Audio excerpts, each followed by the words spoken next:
crashed. The whole app just crashed. So we're back. So I'm gonna play it. Debates me, they bring this up. It's literally the lowest hanging fruit. Go ahead. We have like a whole team of designers, and sometimes our designers are taking stuff way too close to the source. Yeah, bring out Hila. Hey, bring him in. Hold on. Let me finish. Teddy Fresh, we have designers, right? And we have a fairly large company. This is a common problem in all streetwear. We've had designers who have pretty much close to stole designs. We fired people over it, and every time it comes up, we have company meetings. 1 month later, in December of 2021, Teddy Fresh debuted another sweater. We collaborated with Gary Kennedy on our vintage dinosaur sweater, who in the 1980s and 1990s led a world-renowned company that produced intarsia knitting patterns. Much love to Gary, who was gracious enough to lend us his design. Despite seemingly learning their lesson, this would not be, allegedly, the last time that Teddy Fresh stole designs.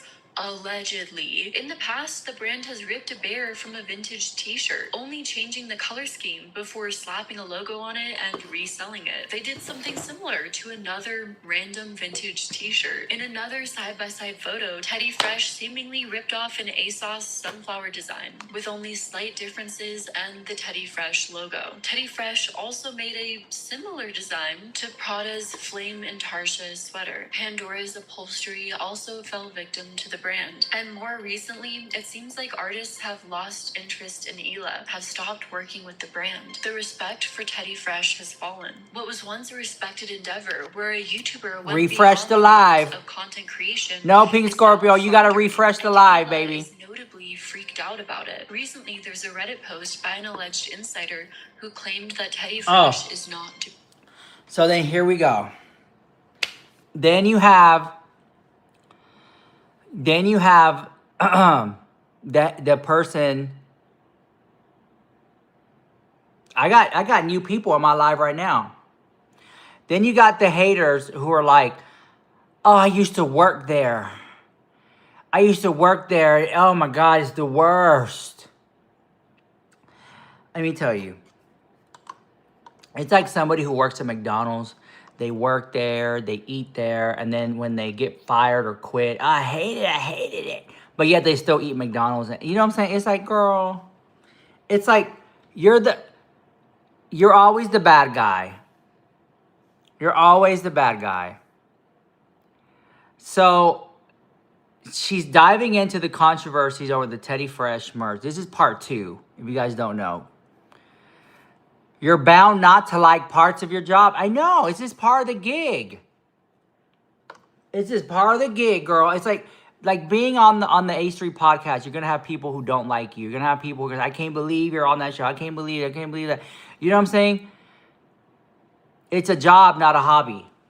Doing well. Take everything I say here with a grain of salt, as I am not affiliated with the brand, but I am close to a couple of people who work or have worked for Teddy Fresh. Just before Christmas, they laid off about a third of their employees. Money is a major reason why. Anyone can deduce that the company is not pulling in what it used to. However, what I've heard is that production is mismanaged at every level. My opinion is that H&E, Hila and Ethan were spoiled by high-selling early releases and began to think anything the company touched would turn to gold. Now, obviously, not the case. The result of this is layoffs. Why is this a People segment? treated like collateral, thanks to things being so poorly managed. The people I've spoken to are not confident that the company will be around much longer. Well, actually, it's up to 80% off some of this. We did deep discounts because, like, we just want to get, it's like, okay, we have like 10. Okay, so there's actually this one Teddy Fresh collab they did with Care Bears. Like, I want to get my hands on it. I really do. Okay. So here she's pointing out, oh, the company's not doing so good. Oh, the company, you got to like the live or everybody getting blocked. Like the live. So she's saying all this, right? And I was thinking to myself, it's a business. Nobody's selling out anymore. No, not even Kylie Jenner's selling out of her makeup. Nobody's selling out anymore. Everyone is struggling. Every small business is not raking in money like they used to. And then you got the tariffs. that affected. You know what I'm saying? Dude, Trump is president. People can't afford eggs. Type vibe. So the fact that she's mentioning this, it was just like kicking somebody while they're down. You know what I'm saying? Everyone knows Teddy Fresh has amazing clothing. It's not merch. Everyone knows how it is just quality. It feels thick in your hand. Before my stream crashed, because I think this is the second stream, I was showing off the quality of the clothing. 4XLs. But it's a good opportunity. Rick and Morty, sorry guys, it's a heavy discount. I mean, I paid for the product. I got to unload it. The clients used Hey, to hold have on. famous associates, influencers. When he just said, I paid for the product, I got unloaded. Duh. It's like, if they really want to unload it, they would have a sample sale, and they would have like a warehouse, or have people come to the studio, and all the stuff is laid out with prices like $10, $20, whatever the case may be. And then once it's gone, it's gone. And people show up for those sales. People will line up around the block for those sales. Who would support their brands, associate with their name. But over the course of the last few years, they have few friends and even fewer frenemies. Though at one point, Ethan was a part of the most famous online frenemyship. Wow, Ethan. Great move. Okay. Keep it up. Proud of you. Now, we're getting into frenemies. Oh. Now, we're getting into Trisha Paytas, Ethan Klein. We're getting into, at this point, here we go. Like the live. Share the live. Drop your favorite emoji in the chat. Get ready, guys. Because here we are.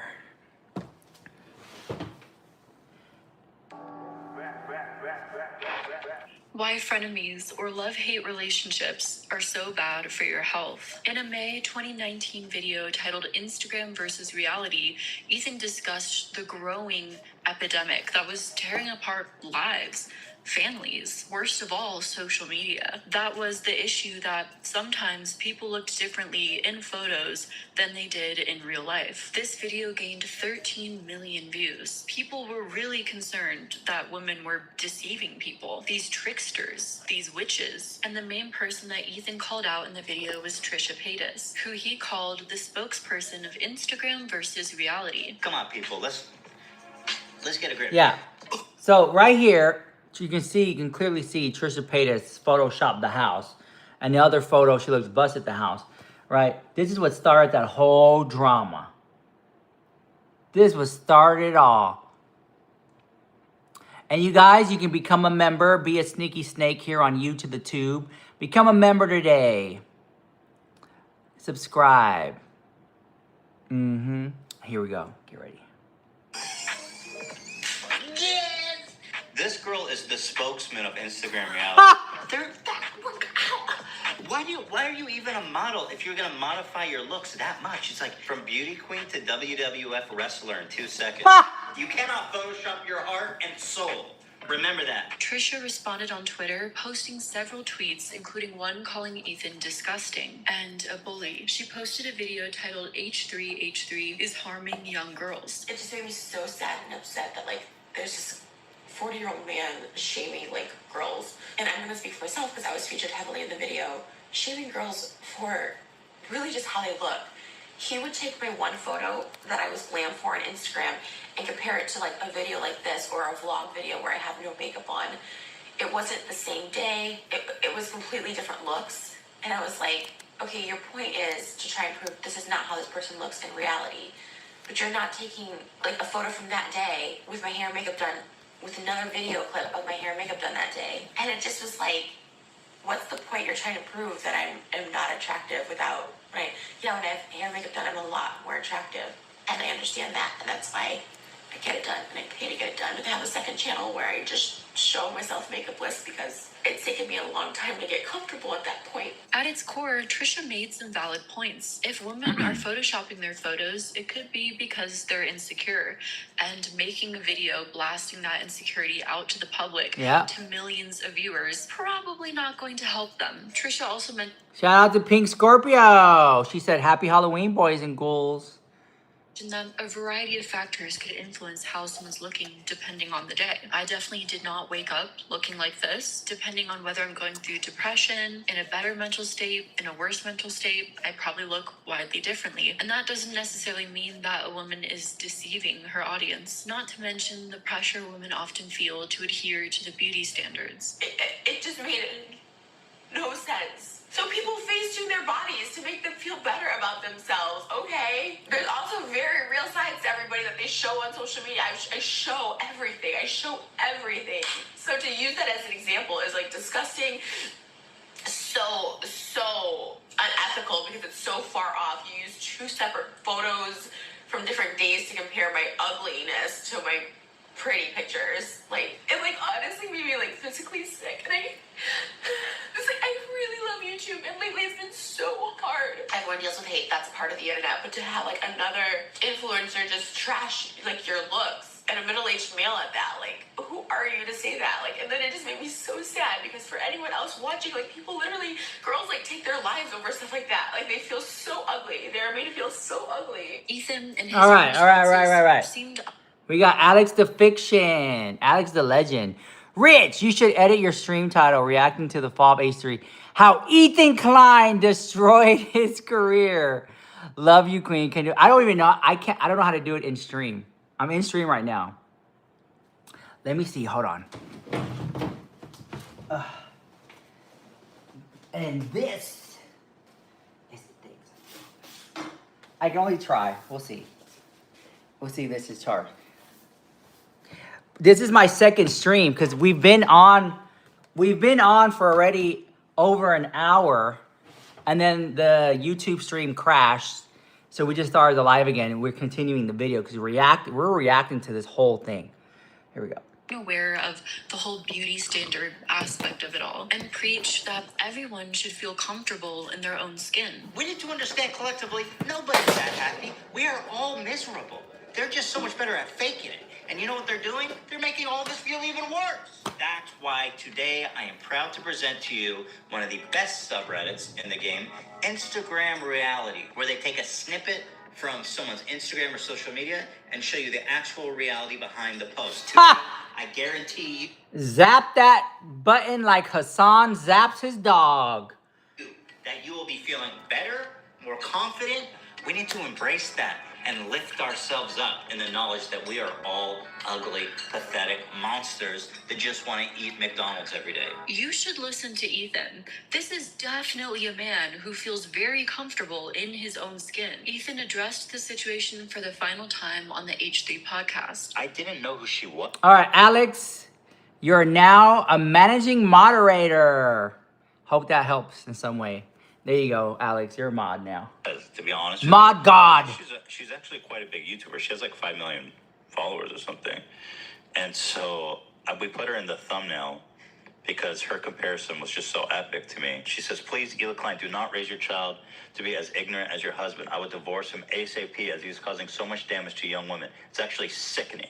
I've never been more disgusted. That you stand by him is even more disgusting. Yet the feud between Ethan and Trisha would be reignited months later when Trisha came out with a video titled I Am Transgender. Spoiler alert, Trisha still identifies as female. Ethan commented on the backlash against Trisha during an episode of the H3 podcast. YouTube personality Trisha Paytas has set off a series of disapproving social media reactions Monday after claiming to be trans, despite identifying 1,000% with her birth gender. Checkmate. I mean, that's a direct quote from her. That's not editorializing. Still, checkmate. The video is about 15 minutes long, begins with Paytas warning that people might think I'm trying to be offensive or set back the movement. She appears to identify as transgender on a part-time basis. In response, Trisha uploaded a video titled H3 is worse than Donald Trump. Wow. On Twitter, a user demands that Ethan have Trisha as a guest on the podcast, and Ethan responds if she's man enough. Trisha replies, $18 million and I'll do it. Ethan says, you'd definitely do it for free. A few days later, on October 18th, 2019. Then they start getting into the money. They start getting into the money of it all. Clock Ethan it. uploaded a video mocking Trisha's apology videos. Hey guys, it's Ethan here again. I just wanted to come on really fast and apologize to everybody. I totally did not expect the backlash from our last video. I wanted to basically apologize to Trisha Paytas, who is such a sweet, genuine person, and I just really, I wanted to, first of all, apologize for saying that she looked like she was at an open casket funeral, like she was the corpse inside of a casket. I mean, that's not true. That's just not what I meant at all. You're so beautiful. You're such a queen. And I also wanted to apologize for saying that you have, like, a 5 to 10 inch engorged. That would basically make you a guy. That would basically mean you had a. And, well, I guess I'm kind of confused because you said you're trans. I don't know. I'm sorry. I didn't want to offend you. I know that. I'm sorry for saying that you're not trans. God, man, even though you have, like, cup F jugs that are always on display and not, that would make you, I don't know, but gender's all in the mind anyway. I shouldn't even go there, but mostly I just want to apologize to Trisha and say that I think she's really hot, and it definitely doesn't Because look hold on, like, because Ethan is a man here, dressed as a woman, so then he can then say, "Well, I'm trans," just like Trisha can. Like this is genius. It's mocking her. He could have dressed up like a chicken nugget or the vampire or something. But this is genius. She definitely doesn't look like, she's been passed around as much as a bowling ball. And she's gone through as much as a bowling ball too. Like, she's just always hitting pins. But Trisha surprised many when she appeared on the H3 podcast on October 26, 2019. Despite our differences and a few rocky moments, it was really fun having you in the studio. Ethan tweeted to Trisha after the episode dropped. Well, first of all, Trisha Paytas is here are we here to squash the beef or roast the beef? Ooh. I would love to squash it, but I like you guys talking about me. I actually genuinely hated you at the beginning of this year in May. Right there. Trisha loves people to talk about her. She loves it. Rich has a laugh that can cure depression. Thank you. Yeah, she loves it. She's going crazy with these clips to pad the video. Yeah. A lot of padding going on. It's a lot of reaching. Like, she's literally going to have to see a chiropractor after this for all the reaching she's doing. Genuinely, when you did that video. From the Instagram reality one? Yeah, genuinely disliked you and thought you were, disgusting. I don't think I'm a troll. I think you're a troll. I think you're a troll. No. Are you a troll? No. Trisha and Ethan appeared to settle their differences. On the podcast, the pair had a genuine conversation regarding gender and social identity. It's just the reality of it. But you are I mean a that man. you weren't born with Right. Yeah, that I wasn't born with it. This is what they're saying. My point is, a lot of people are transphobic. Me coming out transgender is not going to help my dating life. It's not going to. Why would I put that on myself to hurt? I'm trying to date. I'm trying to get married. Why would I put that out there just so people can look up that I'm a transgender if I truly don't believe that? Trisha returned to the H3 podcast months later. The Kleins reintroduced a dating game to help Trisha. Oh my God. We've got Trisha back. Here we go. This is, and honestly, I think that the fact that he made fun of her catfishing and stuff, which we saw earlier in the clip, I just can't help but to feel that her dating Moses and having the kids with Moses is all to be spiteful to Ethan and Gila. And that's a reach, me saying that. I understand how far-fetched that is. But it's like, oh yeah? Well, let me show you. Something like that. Here we go. But we'll deep dive into that. Damn. Here, and the reason that Trisha is joining us today is, as you all know, Ian's had a season of The Bachelor. We thought Trisha Paytas. Now that's the next season of The Bachelorette. That has to be.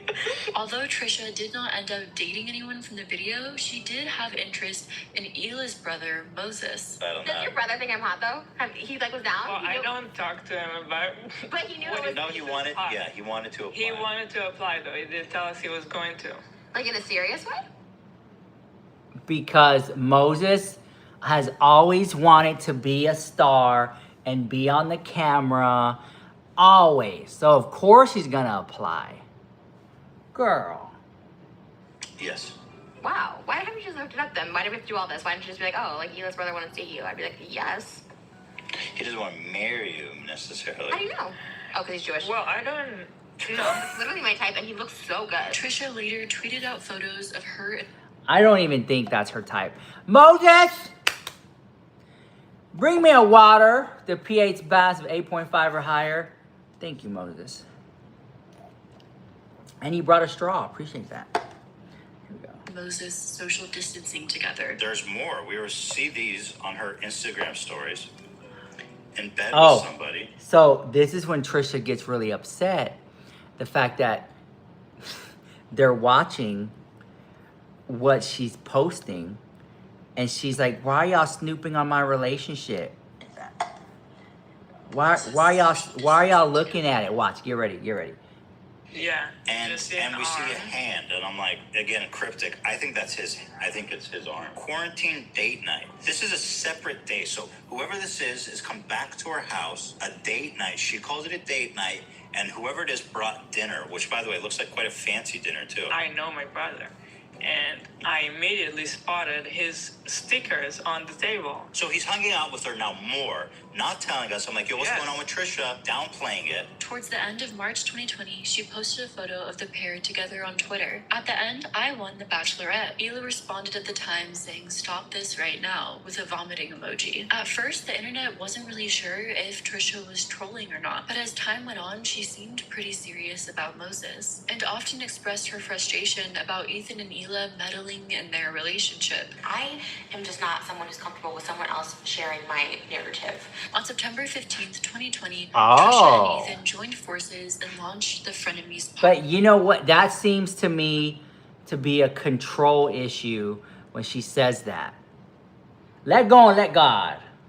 Where they relied on their tumultuous chemistry to carry each episode. The set even aligned with each respective host's personality and the energy they exude. Ethan's side was dark, gloomy, pessimistic. Trisha's bright, pink, and vibrant. Well, my friends, here we are. They said it would never happen. Me and Trisha making a podcast, and frankly, I thought they were right for a while.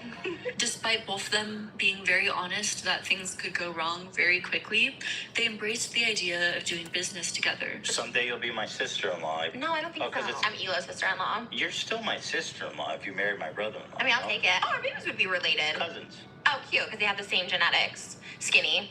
I thought you couldn't have kids because you had double gut. Get ready. I'm gonna spit some facts. Yeah, I mean, I have a uterus still, so like I can still get like IVF or something. That being said, things often went wrong on the Frenemies podcast, which probably made it a very stressful working environment, but very entertaining for viewers. In one episode, Trisha seemingly blindsided Ethan by mentioning his substance issues out of the blue to prove that he's not as open as he claimed. Ethan responded by accusing Trisha of weaponizing his issues against him. Trisha storms out of the podcast episode, creating a viral moment that received millions of views online. You hide it more, just like Mikey, who hides Oh, really? it all gets brought to the surface I don't hide later it. on. I don't hide it. You do hide the I'm crazy. all out there with You don't open eyebrows and everything. You were into pills. You never talk about that you were a pill addict for a minute. What? Yeah, you said Wow. you were really into pills, and you don't talk about that.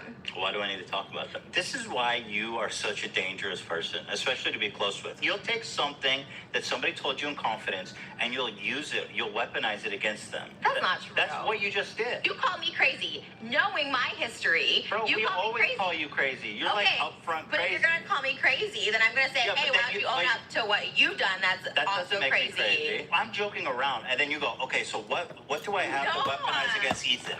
Oh, you told me you used to take bills in Israel. You want me to weaponize you? Because I have things I could actually weaponize you with. Ultimately, when you look at the way that Trisha was used on the H3 podcast, it seems like she was often used as a way to stoke her flames for views and engagement. This is something that Ethan has done in the past to other content creators that he's seen as easily provoked for engagement. Ethan Klein used to associate with the creator JonTron, who was exposed for some incredibly horrible, like blatantly bad takes that had him virtually Trisha was canceled. not Yet used. after the fact, Ethan invited him onto the H3 podcast to have a discussion. So after 8.5 months, now you give JonTron a platform to defend himself? It happened, how long ago was that, Mel? I don't keep track. 9 months or something. Ethan continued to say things that seemed intentional to sort of garner a reaction within JonTron. I don't really want to get into this. It's a minefield of sorts. I'm not going to go back and nitpick everything I said and say and qualify it or anything. The main question on everyone's mind is, is he a see? No. Do you feel like you said some things that you regret? Yeah, I don't like reliving it. Did you have a lot of self-aware moments during that Of weird course, the life? whole time. Jimmy Lee was a former dentist turned comedian. He gained widespread attention around early 2016 when Ethan Klein reacted to one of his videos. This guy's on fire. Hey, I'm one top dentist. What? The thing that's f***ed up is that he's a real dentist. Yeah. So when he's saying, hey, I'm one f***ed up dentist, hey, Yeah. little shop of horror, he's actually a real dentist. I don't want to go to your little shop of horror. You know what I mean? No, man. Then Jimmy appeared in an H3 podcast in 2017, where Ethan started the episode by making condescending remarks about Lee. He opens the podcast by basically bashing him and discrediting him as a comedian. His comedy style is essentially roasting people he's never met before. Then after talking about him, he welcomes him onto the podcast. Jimmy Lee, welcome, the legend. The guest actually reveals himself to be kind of, a decent guy. Is it possible? Thank you so Are much, guys Alex. The whole time? Are you filming? Are you filming? We have 3 cameras in just- here, Jimmy. I mean, I He's don't mind B-roll. the. Get out, dude.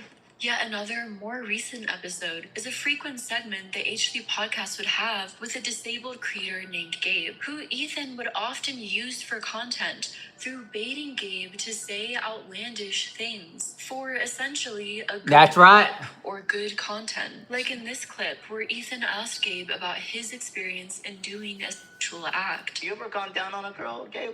Have you ever? You haven't. Is Okay. that something you're looking at? So here's the Gabe situation, right? Again, let me just point this out to you.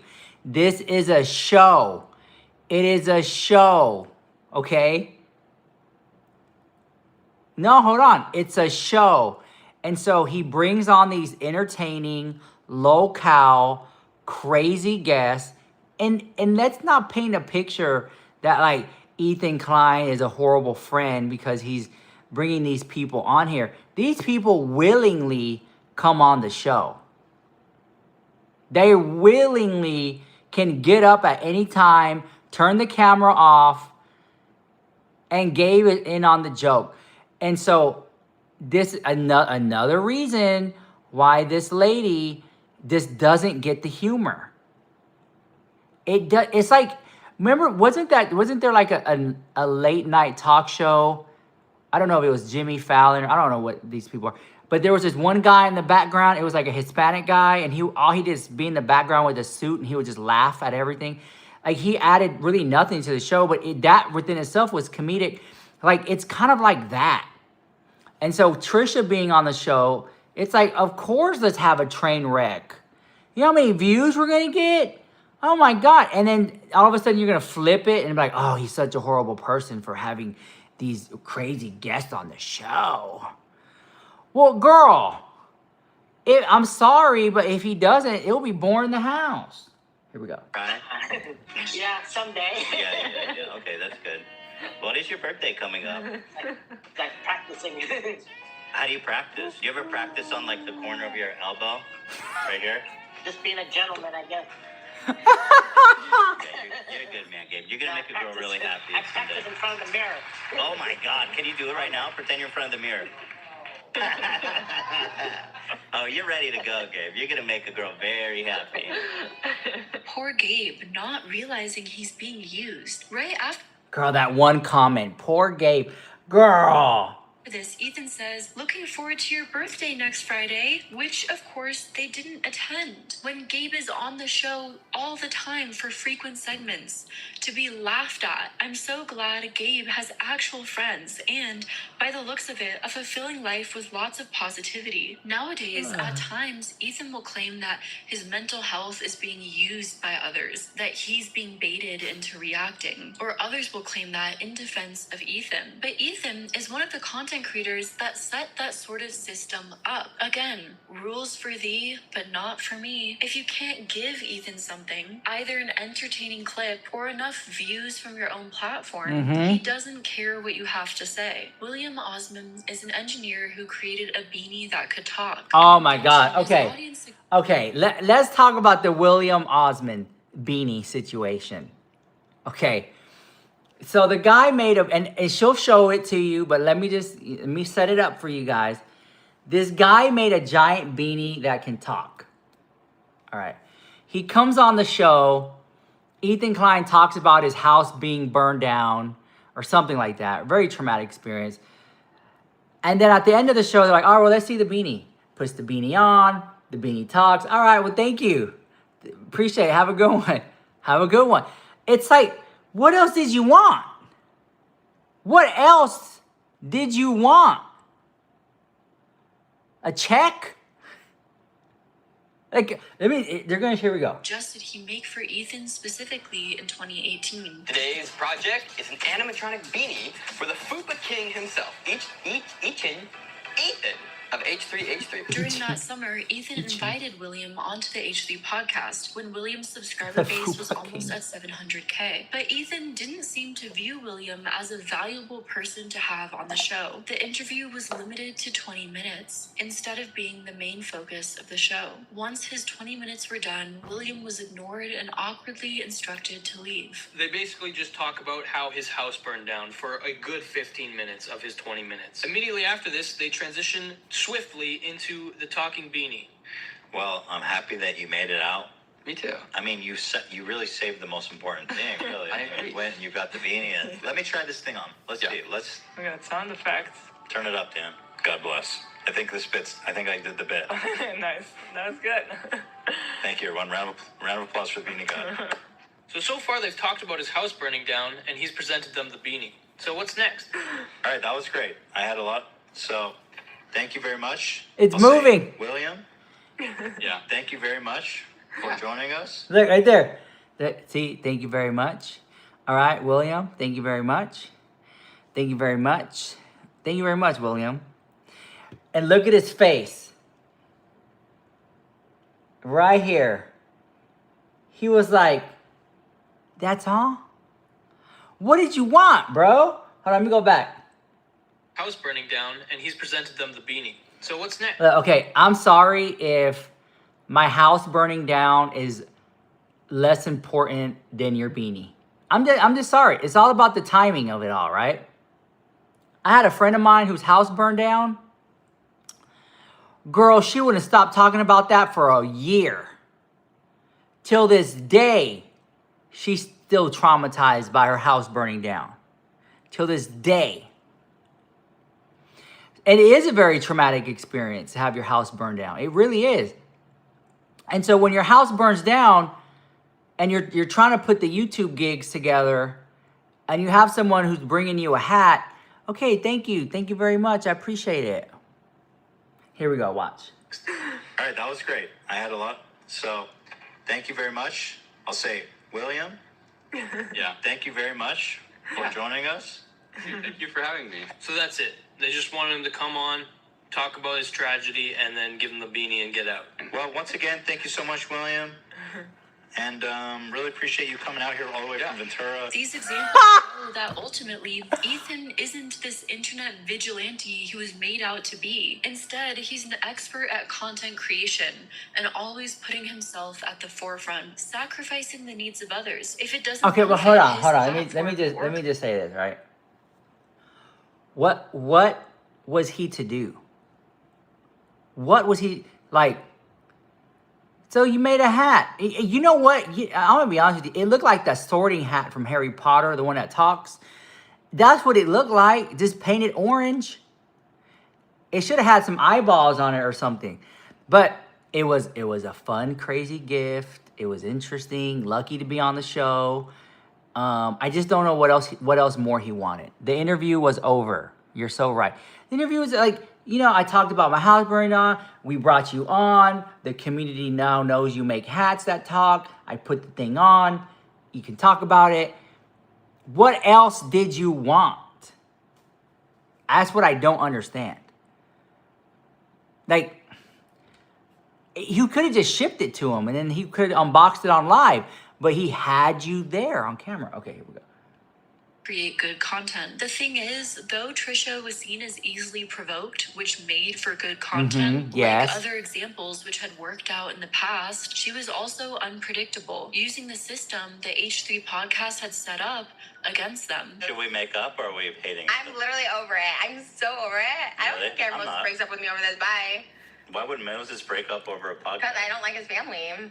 And I don't like hanging out with you guys, and you guys are awful, and that's it. I mean, yeah, I said it. But you liked me when we started. No, I was trying to be nice and fun, but I actually don't really care that much for you. Really? You never liked me? No. I feel that you're really upset now. Okay. Especially since Trisha had been dating Moses, she had a view into Ethan's personal life and ammunition she could use against him. Yeah. When Ethan directs the heat at Snake! her, tries to embarrass her or make her look crazy to garner a reaction, she's able to fire back at him in a way that other guests weren't able to easily do. But oftentimes, when Trisha would storm off in a podcast episode, the internet attributed this to her diagnosed BPD, or borderline personality disorder. Either behind the scenes or on camera with the assistance of Dr. Drew, the two would make up and they would resume making the Frenemies episodes. Then another situation would occur. During another episode, when Trisha said that they should have Hila on as a podcast guest, Ethan said, seemingly out of the blue, that she's not allowed to mention Hila anymore, which seemingly I love this part. uncomfortable and upsetting, considering Trisha was dating Hila's brother at the time. What triggered you again? What were we talking about? Hila being too good for me to talk about on this podcast, so you have to mention her. And then let me just say this. Like, don't even... As the show went on, if you look at the first, and this may be reaching, but just hear me out. When Trisha Paytas first got on Frenemies, hair done, makeup, clothing, outfit, jewelry. And then toward the end of it, frumpy dumpy sweater, hardly any makeup. You know, like she stopped putting effort into it as much. And when they come down to the money situation, it's like, girl, you are making at least $1 million a month on your spicy page. Don't forget, she has the OF, right? She's making money on there, lots of it. And she's fighting over, well, I only get 45% for showing up and being a part of the show. You get 45%. You're not editing it. You're not taking care of the production, the team, the little decorations, right? And then she argues, the person who made this video, well, she argued earlier, like, well, you'll see. We'll get there, but. Mention me on the podcast. Right, that's you fine. know, I'm I guess what I'm trying to say is like, damn, how money hungry are you going to get, girl? Like 5%, and like 5% really is not that much, but they're like, well, it was a lot of money. But girl, 45% for showing up and leaving. On top of the $1 million you were already making on your spicy page. It would just came across kind of like money hungry. That's just my opinion. God forbid you have an opinion, but that's my opinion. Caster. We had a full meltdown while you were gone. Expect another text from your sister. We were talked about. They never once insulted me at the beginning of the break. She has a podcast. I brought life to the H3 channel, but Hila's too f***ing good to even mention her name. I said nothing bad. I said like, oh, we should have her as a guest or whatever. Like that. Don't even mention Hila. She doesn't want to be talked about. I think we should end it, honestly. Yeah, I think so. Well, yeah, because, okay, you have to understand. Again, you have to respect people's boundaries, right? If Hila KLEIN doesn't want to be on the show, she didn't want to be on, because then and that would have been an episode within itself, because they would have been going at it back and forth. But she didn't want to be a part of the show. She's kind of quite reserved. And but no one ever talks about how Trisha was overstepping her boundary and demanding Gila to be on the show and demanding Gila to be talked about. Gila's classy, and they're actually two different types of people. Thank you so much, Tyler. I appreciate you. We're over here on YouTube reacting to a video. Thank you, Tyler. He sent me a gift over here on Tiki Talkie. All right, here we go. She's such a... She's not. And you are too, and you're... After the podcast episode, Trisha made a few follow-up videos. Her main point was that Ethan intentionally does things to push her over the edge. I put up with Ethan purposely triggering me, trying to trigger me on multiple occasions. He likes having that thumbnail of me leaving, right? That's the meme. Even up Yeah, last, I said, that's the I don't gig. wanna walk off, I don't wanna end it. But see, right there, she knows that's the gig. Trisha knows she'll get triggered, she'll walk off, she'll get into the drama. Like, you know that's what you're getting into. So don't, and it pissed me off that she's sitting up here and trying to be a victim of it. You already know. You're like the locale. You already know. If you don't want to get triggered, then don't be on the show. And then this is around the time when those videos were being made about Trisha and Mr. Rhymney or Rhymney. You remember that guy, her teacher? That guy that she apparently lied on and stuff. And they talked about like that situation with Jeffree Star and how Hair by Jay was stalking her. And I asked Hair by Jay, and he said he wasn't stalking her because he was here in Houston. And I asked him, were you really stalking Trisha? Because she said you're outside her house. He was like, no, I don't even know where she lives. So, because in the meme is you sitting alone and I'm walked off. You see Trisha leaving, whatever. And even up to the last one, they didn't cut. After we ended the show, they cut. Hold on. Second cut. If I had a podcast and Trisha Paytas was on the show and she was throwing a tantrum and walked out, I wouldn't cut it either. Baby, keep that camera rolling. Keep it rolling because this is the behind the scenes. This is the real drama that the people like to see. And you know that.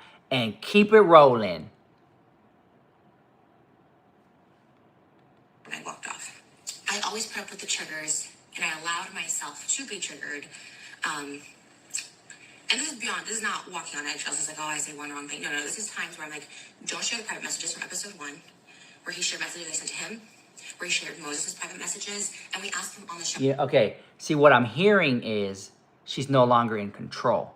When she's saying, and Ethan showed private messages, and so-and-so shared private messages.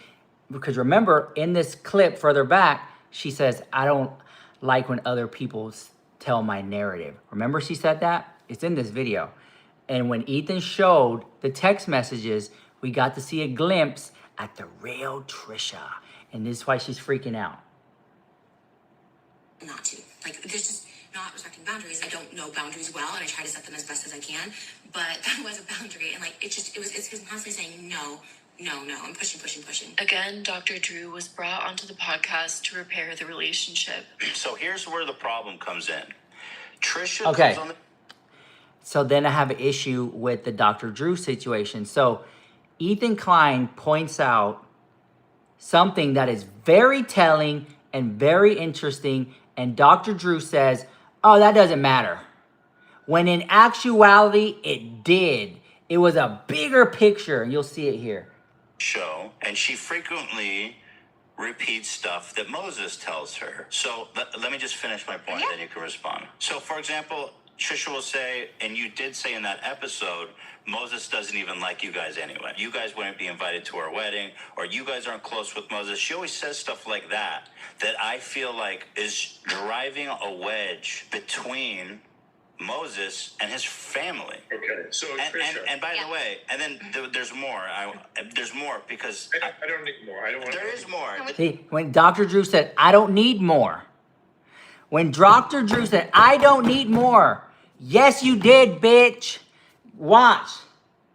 A wedge between Moses and his family. Okay, so Trisha, and by the way, and then there's more. There's more because I don't need more. I don't want. There is more. Can we This is just, important. like, break it down for this part No, and then but have him reply this to is what you important. said? There's one more piece that I think is important. All right, go ahead. When I ask Moses, when Eli asks Moses about it, Moses says, I didn't say that. That's actually not him. Boom. Boom. And then Dr. Drew says, that's actually not important. Let me just play that little clip back because it's, oh my God, it's like really, because then that proves that when Trisha is saying, when she's saying, oh, well, Moses doesn't even like y'all. You're not even that close to Moses, he says. That she was lying to get under Ethan's skin. That's what it proves. But as you can clearly see here, it doesn't matter to Dr. Drew. When in actuality, it does. Because it would have shifted. Oh, so why are you now telling lies to hurt Ethan? Here we go. Watch. One more piece that I think is important. When I ask Moses, when Eli asks Moses about it, Moses says, I didn't say that. That's actually not important. But okay, it's not important. Relax. But the format of frenemies seemed to work best when the two co-hosts shared a common enemy. They would both be friends when they were sharing an enemy, but when their conversations diverted into personal topics, the Hold on, hosts guys. quickly I'm derailed gonna keep it into rolling. personal attacks. On June 8th of 2021, the podcast aired its 39th episode. Immediately, the energy in the podcast episode seemed off and went further off the rails from there. Ethan seemed disinterested in the topics that Trisha wanted to discuss, distracted by the pizza in front of him. Trisha called a bit centered around answering audience questions as stupid and lazy. Ethan responded, a lazy podcast? You don't do anything for it. You just show up. We do all the work. And the two got into an argument over frenemies' creative direction and finances. It's like the fact that you just talk about what you talked about the week prior. Sometimes I forget what I've talked about, honestly. But you're saying you have all this crew that does all this work for you, and nobody could remember that you talked about that 2 days prior? I agree. Somebody should have said something. But I feel like you're so angry about this. I'm literally not, but it's Yes, so you funny. are. I'm not. I'm angry when you say something. You need to admit when you're angry. I don't get input on like people we hire, like all this stuff like that. I don't get. People we hire. Why would I ask you about people I hire? Because it's frenemies and you take the budget for paying the crew. That's what you told me. You take highlights, you take 5% to pay the crew. I just want everything to be a lot more transparent because I'm like, what are the production costs? I can't be more transparent. Can you show me all the costs of production that you... It's not like an itemized thing. We are doing the show. Trish receives a 45% cut of the show, while Ethan Klein receives an extra 5% that goes towards production costs. Now, first off, if the show is incredibly successful, incredibly successful, and all you're He takes that 5%. all you're doing is paying your employees a base salary, putting up a fabric backdrop, a basic table, and mics. Okay, you see how she downplays it? All you're doing is putting up a microphone, a basic backdrop, a table. Oh, that's all you're doing. Like, oh, she pissed me off when she said that. You know how much work goes into it? Like, seriously, though.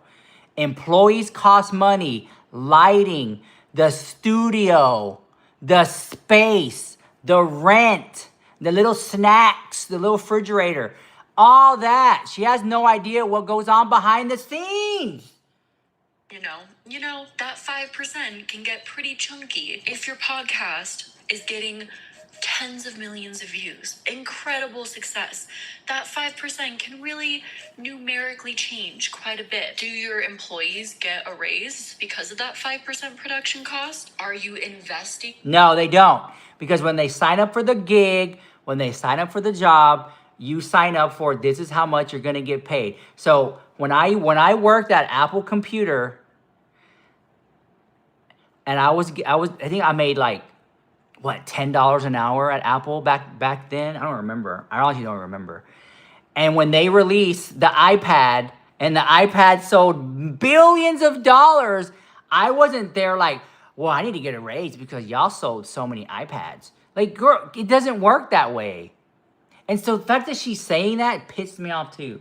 A ton into production costs, or are you taking whatever isn't allocated to employees to the set for yourself? While to the public, 5% can feel silly to argue about, like a very small number, especially if Ethan's argument was that 5% was for production and the staff, which makes Trisha appear like she didn't care about H3 employees. I could also see why Trisha may start to feel like she was getting undercut when it came to frenemies. Literally half the name, image, thumbnails, everything having to do with frenemies had Trisha's face on it. And I feel like 45% was more than generous. Way more than generous. And the fact that we're still talking about this years later, she brought in this video. It all comes down to money and greed. 45% was more than generous. Because there would have been other people who would have done it for less. And on top of, she was already making $1 million a month off her spicy page. At this point, it was just her self-sabotaging a good friend. Which I've been watching Trisha for years. She self-sabotages all her relationships. Her image, her brand, and the whole podcast gave the H3 podcast a huge boost in viewership. Okay, well then, if that's the case, then right, if it was so sickening and Trisha was so badass, then it should have been the Trisha Paytas podcast and Ethan Klein as the guest all the time, and y'all just flip it around. If she made the show so good, then it should have just been her as the main guest and Ethan as a little side hustle and give him a little 30%. If that's what, if it meant that much to you, Trisha, that's what I would have told her. You know what? If you're not happy with the 45%, start your own podcast. Get your own guests. Then do it. If it's so easy, then you do it. If it's so easy, I want to see you try it.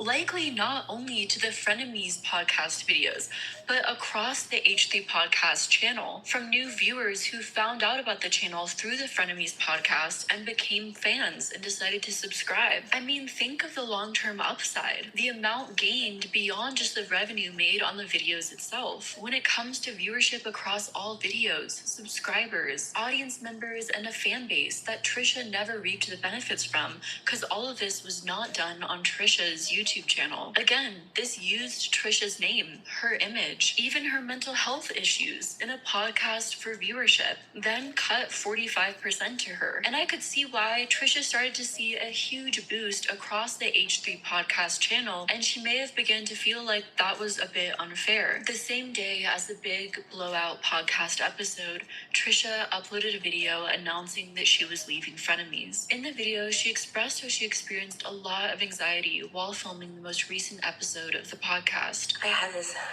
feeling in my heart that I need to step away from Frenemies, and it's Well, hold on, because then it started to boil. Okay, hear me out, right? So just hear me out.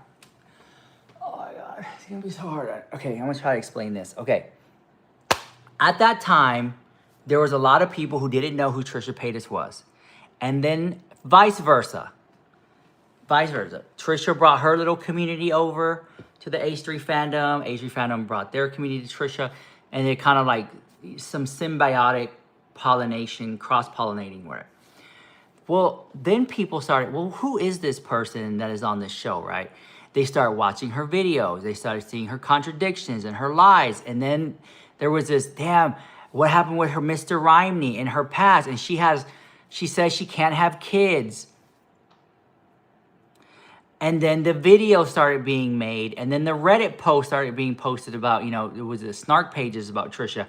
And she had all this anxiety because she was going to get exposed for all the BS she's ever done, right? And she couldn't take it anymore. really, really with a heavy heart that I say that. And then last night, of course, I talked to Ethan, and, he was saying the crew is really upset with me. The money is not the issue. I thought I would have more of a say. Ultimately, she wanted to be more involved in the production side of things. I had a producer in mind that I think would be really, really great for the show. The thing that set me off, I was talking about gay rights and hate crimes against gay people and trans people, and I really wanted to talk about it, and he was just talking over me, and he's like, well, you don't do anything, but I put out so many ideas for the show, and I listed them aerial gymnastics, Dancing with the Stars, clay pottery and the thing, and I it just got really frustrating, and I did get frustrated. In hindsight, after all that's transpired, one must wonder if Trisha was simply asking to have more involvement. So the ideas that she was bringing to the show, Ethan Klein, in my opinion, found them to be boring the house. And if it's your YouTube channel and someone says, hey, Rich, you should do this. I'm like, no, I don't think my audience would like that. And that's what I think Ethan was saying without saying it. It's like, I don't think our audience would be interested in aerial gymnastics and gay rights right now. Like, I just, maybe another time. It's, the ideas were boring. They were flopping. I love Dan. So that's just how I see it. I've had people tell me what I should do with my channel. And I'm like, girl, that's boring the house. I could barely get a view as it is already. You want me to kill it even more? I just feel like at the end of the day, it's Ethan's show. And if he doesn't want to do her topics, he doesn't want to do her topics. And her wanting to bring her own producer, then next bring her own staff. And next is, well, you know what? Let me edit the video. And then that, oh my God. The podcast, she didn't want to just show up and have all the work done for her. But Ethan didn't like giving up control, not just to her, but to anyone. So Trisha wanted more involvement and was shut down. She was painted as... It's not that you don't want to give up control, it's that you know what works. That's what, you know what works for your channel and your audience. You know what they find funny. So you keep it going. Now, could he have did one of her little segments? He could have been like, you know what? Let me take a step back. Let's try it and see how it goes. But with Trisha, I really do feel like this because I met her several times in real life. She's one of those people, you give her an inch and she'll take a mile. Oh my God. You know people do that. You know, you give them a little inch and they want to take so much more. Her ideas were dumb the house. Selfish person. And you know what? I watch her podcast. She's not talking about the stuff. She's not talking about the stuff that she was talking about here. So it was all bullshit. I don't see her podcast talking about gay rights and aerial gymnastics and Dancing with the Stars people coming on. Girl. Betraying the employees and wanted all of the money for herself. Ethan tweeted that because the podcast was ending, the production crew was now getting hate. The crew has done nothing but support them and work their asses off every week, and the treatment they get is unacceptable. Ethan tweeted, okay, I'm starting to get upset about all of this. Our crew is getting hate from Trisha's fans on their personal accounts, and I'm losing my cool. This is the exact problem I knew was gonna happen. He's gonna deflect on his crew that were all fans of Ethan before being hired and their girlfriends/wives. Like, of course they'll always be in his favor. And I made to look like same old Trish. Though afterwards, Ethan deleted all of his initial tweets and tweeted, at the end of the day, Frenemies was a beautiful experiment that I will always cherish. On June 9th, Ethan uploaded an episode of the H3 podcast where he shared his side of the story. Ethan claimed that Trisha asked for an entirely new crew for production of... Girl! That Trisha wanted the existing crew to be fired, which he ended up telling the crew this information. To be like, we need to get rid of all of them and hire new people. The people who have worked their asses off to put this show, to make this show possible. This is where maybe I f***ed up, okay? Is that I was talking to the crew like, listen, Trisha wants to hire a new crew. I was just being transparent with them. I was like, Trisha wants to hire a new crew. Trisha wants to fire you guys and hire new people to do frenemies. And also, do you want to go meet with her and shoot tomorrow?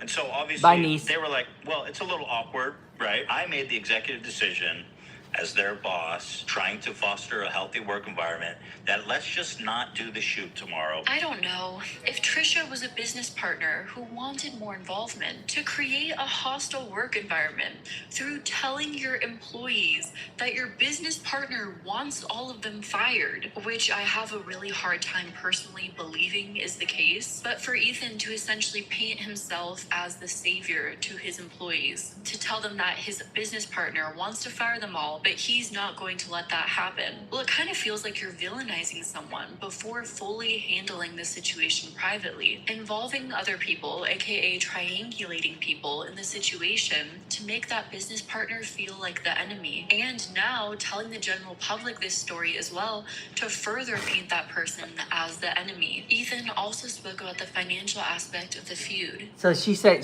I don't know. I'm like, he got up on camera, he said it. Trisha hasn't responded to calling him a liar about it. But if you watch with the Dr. Drew segment, she clearly lied when she would say things like, Moses doesn't even like you. And Moses said, I never said that. That right there is a lie, right?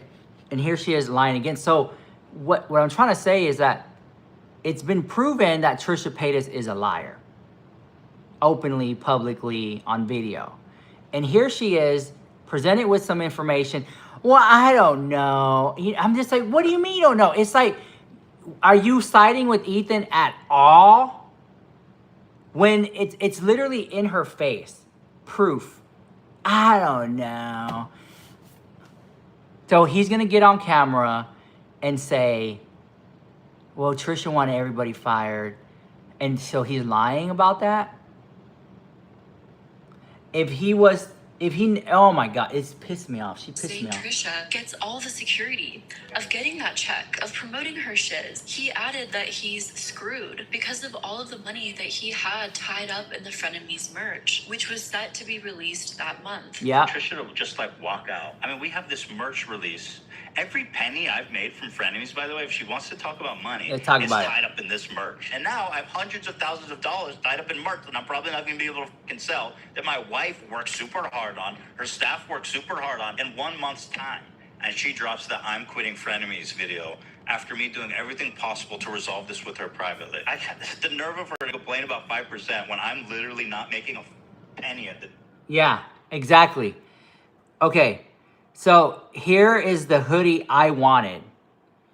Teddy Fresh. It's on eBay because it's sold out. You guys remember this one? This. Oh my God. You know how much it is? $280. I got all the Frenemies merch. You did? You have the hoodie? I'm trying to buy the hoodie, guys. Did somebody have an extra one or the t-shirt? Oh my God. This was lit. I tried to buy it and it was sold out. I got it on resale for $90. They are so rare. Yep. Let me tell you what I would do with it. I would buy this hoodie. Just hear me out, hear me out. I would have Ethan Klein sign it with a white marker. I'd have Trisha Paytas sign it with a black marker on this other side. And then I would frame it like people do those football jerseys. That's what I would do with this. It has been my dream to have this hoodie. So today's stream, all the super chats are going to go toward me trying to buy this hoodie. Because this is a legend. This is a piece of history right here. So, all my super thanks. This stream, it's going to go to me to buy this freaking hoodie. And then have it framed. Okay, here we go. And then look, again, here's what he said. And she drops the I'm quitting Frenemies video after me doing everything possible to resolve this with her privately. I had the nerve of her to complain about 5% when I'm literally not making a penny at this point. Trisha responded with 3 separate videos. Part 1, Ethan's lies. Part 2, Ethan's lies. And can you guess the third video's title? Part 3, Ethan's lies. Totaling at around 2 hours and 34 minutes. All that content that she made. You know what? Thank you so much, Alex. Appreciate that. The hoodie, appreciate it. I should make a video, like a live stream reacting to Ethan's lies part 1, Ethan lies part 2, 3. I would really like to see that. But and she milked it for views because you know she'll drop 3 YouTube videos, 16 tweets, 5 Snapchats, 16 TikToks, like that the whole way through.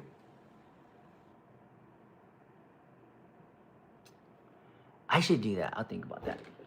Together, Trisha maintained in both videos and subsequent tweets that she never asked for the crew to be fired. If you're the boss and I'm the talent and you're the producer, and you care about the well-being, right? It is not a reality show where people are poking for the drama and wanting the drama. If you really don't want the drama and you don't want the hate on your employees, why put it out there? I really didn't think I had at that point disrespected anybody. It really triggered me when he said the crew felt disrespected because I was just like, oh my God, what? What did I say? Trisha said that she only wanted an extra producer who could work exclusively on Frenemies. But then that's you know how much a producer cost? Okay, you want to? Are you gonna pay for it? Like this. The Frenemies podcast could have been huge, big, like today in today's time, even huge. But Trisha had to go mess it up. Our producer probably sucked at. Who was it? Oscar? Was it Oscar that she wanted to bring on?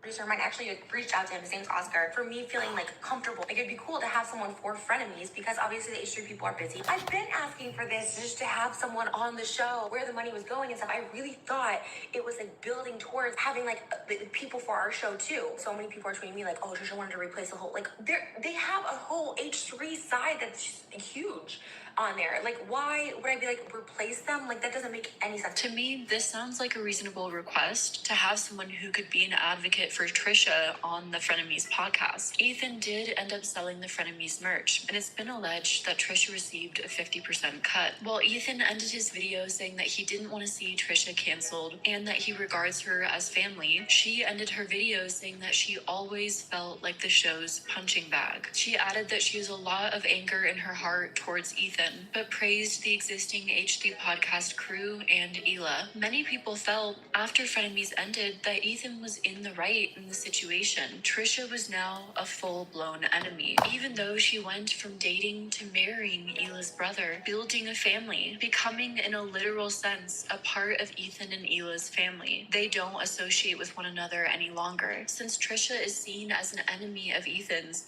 over the years since the podcast ended, Ethan has frequently mentioned Trisha, sometimes to the support of his audience, but sometimes with his audience noting that he has a tendency to bring up Trisha in a bitter manner. I'm just going to say it. I'm going to get it out. Trisha lied about being infertile, and that's a disgusting thing to do. She had 3 kids back to back without a single hesitation. Again, that's another lie. Trisha Paytas has proven to be a liar. She lied about being infertile. What else? What's the other lie? She lied about, well, Moses said he doesn't even like you. Then Moses said he didn't even say that. Another lie. Back to back. She got pregnant immediately. Now that's great. Good for them. But she continually lied about being infertile, which is a horrible thing to do because real people go through that every day and they don't get to have 3 kids back to back exactly planned just like you want. I'm a little old school, so I'm just going to say congrats. Yeah, that's what I said too. But at least initially, many thought that Ethan was in the right. Though, of course, there's always nuance to any situation. The audience couldn't quite see the pattern yet of how often Ethan's friends turned into his enemies, and he would frequently pray for their downfall. Well, it was easy for Ethan and the general public to deflect blame onto Trisha and call her crazy for the downfall, for the fallout of Frenemies. Well, at this point, it's clear that Ethan is the one to blame for the ways that his friendships and business relationships will often completely blow up in his face. Wow, Ethan. Great moves. Keep it up. Proud of you.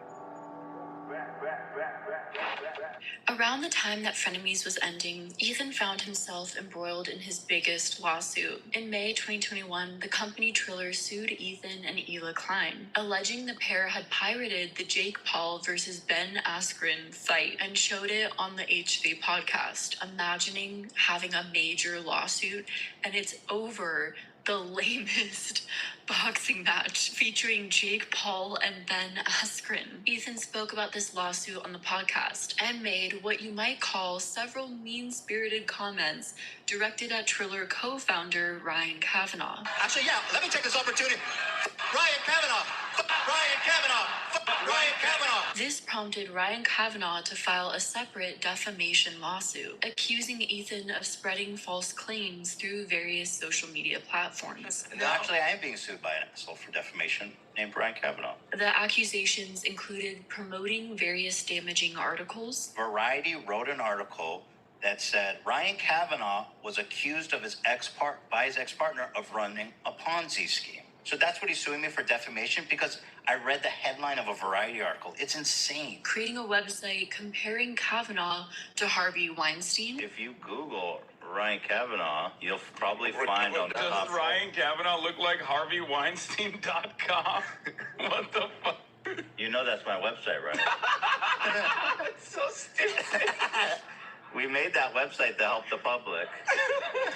And allegedly paying Wikipedia editors to tarnish Kavanaugh's reputation. That I won this lawsuit against the guy who propagated it and who's paying to have all these, editors kind of do this. I'm sure I'll win in the appeal, and then he'll have to take it all down. We went to a mediation, and he agreed to even do it, which is why I know I already knew he controlled it, but he admitted it. Of course, as I've briefly experienced, and probably will experience more after posting this video, Ethan Klein's fans are very devoted to tearing down his enemies, as that is Ethan's entire platform that he has built. He creates this idea that he is being victimized or targeted by specific enemies and weaponizes his audience against them. But did he lie though?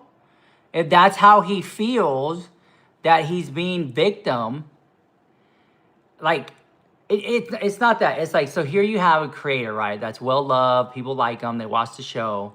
And then they see a snake. Ethan has a finding out that they're a snake.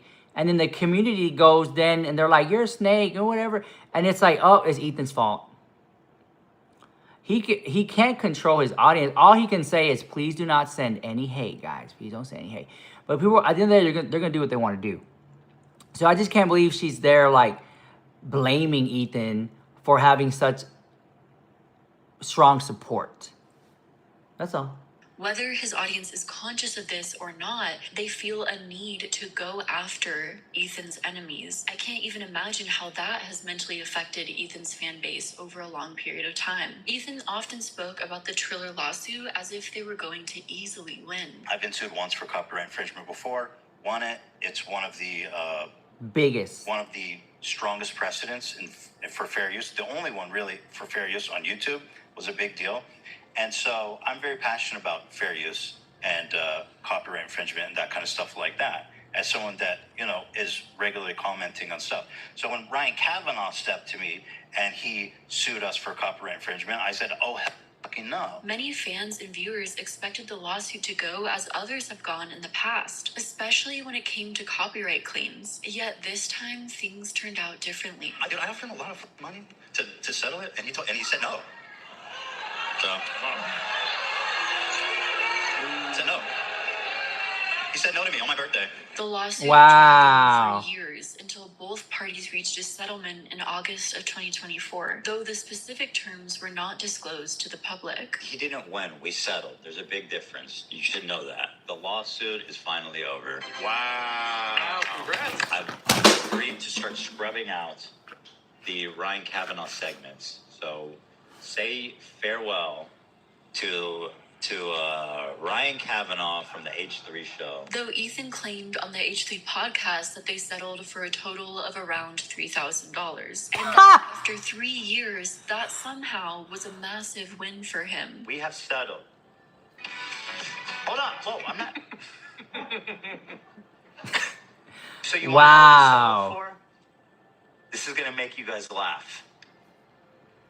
However many views it had on that video, times 50, which is the PP view price. Okay. And it ended up being like $3,000. That being said, some of the other suits were tossed out by a judge, meaning, well, could have been worse. The only thing that can be assumed is, at the end of the day, all parties lost, since it's written into the agreement that both parties have to pay their own attorney fees. 3 years, multiple lawsuits, constant attorney charges racking up. I can't imagine what those fees would be. Ethan lost a lot more than $3,000 on that. It's like she's just shitting on Ethan this whole video. You guys like the video, like it up. If you don't like the video, I'm blocking everybody. Everybody getting blocked if you don't like the video. She's so boring. I mean, everything was pretty, like, interesting, but the Ryan Kavanaugh situation was kind of boring to me, this part. But then again, she wants to emphasize Ethan lost way more than $3,000, girl. Really? Okay. Federal copyright lawsuit. So undefeated, lol. Wow. Oh, thank you. Leftovers. Okay. This is what everyone loved, Leftovers, right? I think people really, I mean, from what I hear in the chat before, they're like, I love Leftovers. Leftovers so much fun. I still don't even understand the Ryan Kavanaugh situation. I have to go back and watch this part again, but she just made it so boring that I forgot about that. No one loved Leftovers. It was their worst performing series. But like, can somebody just sum up in the chat, like just really quickly what the Ryan Kavanaugh situation was? Is there like a quick synopsis, like a blurb? Leftovers was okay, but other episodes were better. Nah, I didn't like Leftovers. I would have skipped those episodes. Okay, you would? Okay. Leftovers made me quit watching for a while. There's no quick synopsis. There's no quick synopsis on the Ryan Kavanaugh. Okay, then I have to go back and watch this boring-ass video all over again. I wouldn't have wanted anyone to know the dollar amount. It was embarrassing. All right, here we go. Since the H3 podcast... First of all, this was a hit piece. This whole entire video was a hit piece for Ethan Klein. And I don't even know what her end response, like, what did you want? Like, take him down? Wrap up shop, delete the channel? Like, what was it about? Especially when she even mentioned in the beginning of the video that there were other dramas popping off, like Hassan shocking his dog and the Asian girl with the rabbits and the Mitzkiff drama. Like, that would have been way more interesting than a 3-hour video of saying how someone's just irrelevant and boring and ruins all their friendships. So if it's so irrelevant and boring, why talk about it? Clearly there's interest, because the video's sitting at over 200, 300,000 views. So there's interest in what horrible person Ethan Klein is, according to her. So her whole video is contradicting within itself. And she made the video because she knows it would get views because people are interested in Ethan Klein. He's an interesting character. Just saying, just putting it out there. Okay, here we go. I'm ready for the leftover. I'm going to try to stay focused on this Leftovers. Hope it's not as boring as the Ryan Kavanaugh one. Okay, here we go. We love Ethan, yeah. Discussed various trending topics. Ethan and his team regularly dipped their toes. Yeah, exactly. It's popular to hate Ethan. But it's always been. It's the same thing with Jeffree Star, with Shane Dawson. It's the same thing. It's like once you meet like a level of success, it's just, just shit on them all the time now. I see it all the time with like music artists and stuff. Like somebody will drop a brand new album before anyone even hears it. Flop. They're just already hating on it. So I guess you've made it when everyone just hates you, I guess, at that point. Right?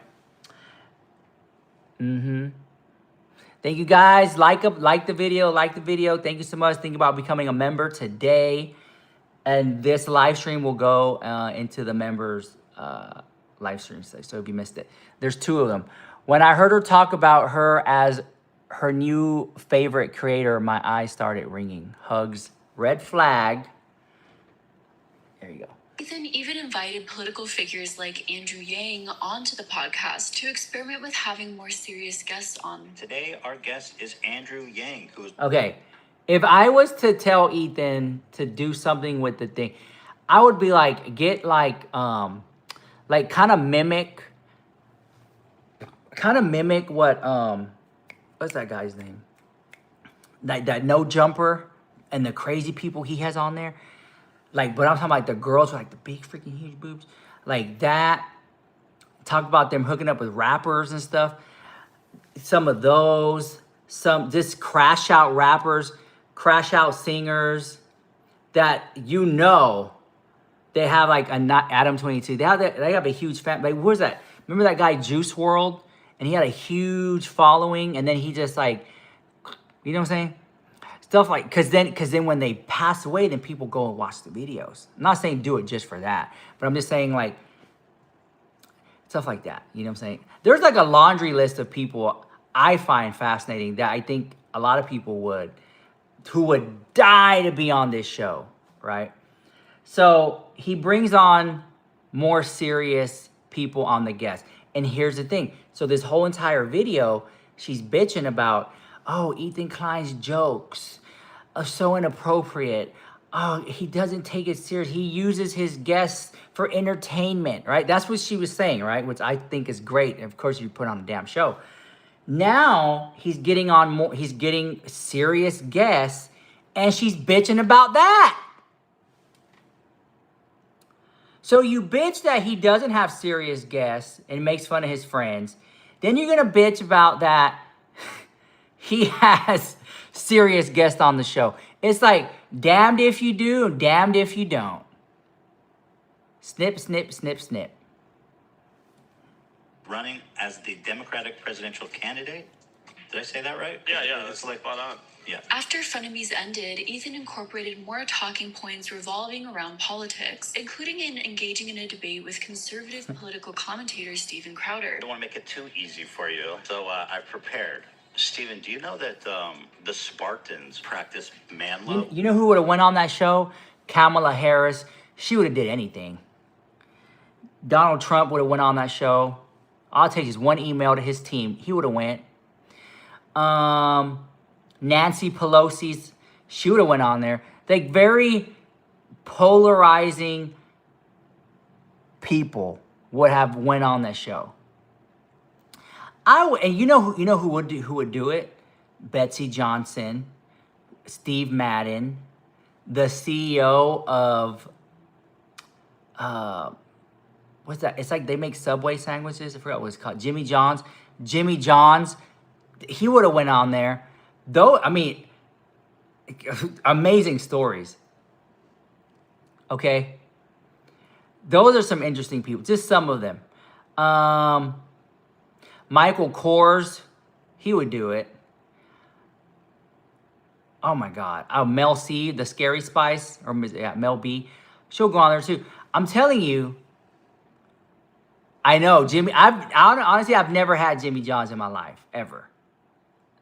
I don't know, I know there's one near me, and I walk past it sometimes, but I've never had Jimmy John's. Maybe one day. Children. Oh, geez. Okay, so this is what's going to happen. Oh, no, Sam Cedar. What a fucking nightmare. Around this time, Ethan also formed The Leftovers with Hasanabi, one of the most watched political streamers in the world. Although Hassan began streaming in 2018, Hassan saw a surge in popularity during 2020. Bro, what the How do you steal someone's, like, what? By 2021, Hassan was one of the most watched streamers on Twitch, averaging tens of thousands of viewers daily. Hassan and Ethan's audiences seemed receptive to one another, enjoying their chemistry while diving into serious topics. Welcome, everybody!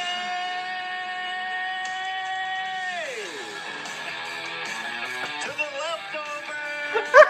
It is over! That's right. Coming to the H3 family. Hold on, that was a huge set. Damn, that was huge. Can I see that again?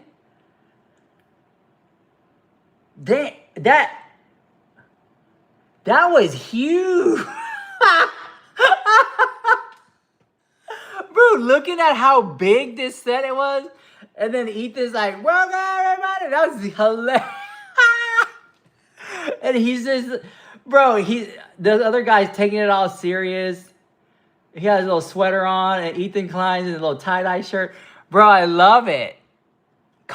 Wait, was this real or was this like a green screen? This is when people actually like Hassan in this point right here. Easily $15 billion, right? Easily $15 billion set right here. Easily. It's like, no, bro, don't say it's a green screen. This because you would have to put the green carpet down. No, y'all trolling me. I could believe this may be a green screen, but not this, and especially not that. So I believe that's real. This has to be real. That's real. Those are some big ass screens. To me, this looks real. Welcome everybody. Here we go. See, then the camera cuts away to somebody playing the drums. Like don't like that. Like okay, as if I was gonna be a producer, right? I would have totally just took it there, like cuts away to somebody over here playing the drums with the hair down, right? Then somebody over here barbecuing outside, like American moments. Have like a few babes in bikinis hanging out and a random pool for some reason. Just totally outrageous. Just doesn't even make any sense. Like totally just like, and this should have been a throne. Gabe playing something like that. Like it's crazy like that. The wait is over. That's right. To the H3 family and our $3 million set. The soft biker. Thank you for having me. While working with Hassan, Ethan continued debating various controversial figures. But because he just entered the debate space, Ethan seemed to choose easy opponents, like Just Pearly Things, a political commentator and self-described anti-feminist. I think women are happier when we have, a family and kids over a career in the long run. Yeah. Sorry, I'm a little nervous. It's okay. Yeah. And Ollie London, a British man who underwent several cosmetic surgeries to resemble a South Korean boy band member. I don't think kids should be anywhere that is putting ideas into their heads. I still don't think kids should be exposed to gender ideology. But what about this lunchbox you're selling to kids? That has nothing to do with any kind of ideology. It's a K-pop picture. Hassan regularly watched Ethan's debates on livestream, actively supporting his friend at the time, while occasionally texting him talking points. Ethan got to bust out the number of people who are left-handed. The amount of left-handed people back in the day was really low. I sent it back. Ethan's confidence skyrocketed, but his ignorance sometimes occasionally shined through while debating more complex topics. In a social democracy that's run ideally, the homeless. Right there, exactly. Who is this person in the chat? 7989. She obviously doesn't understand good content.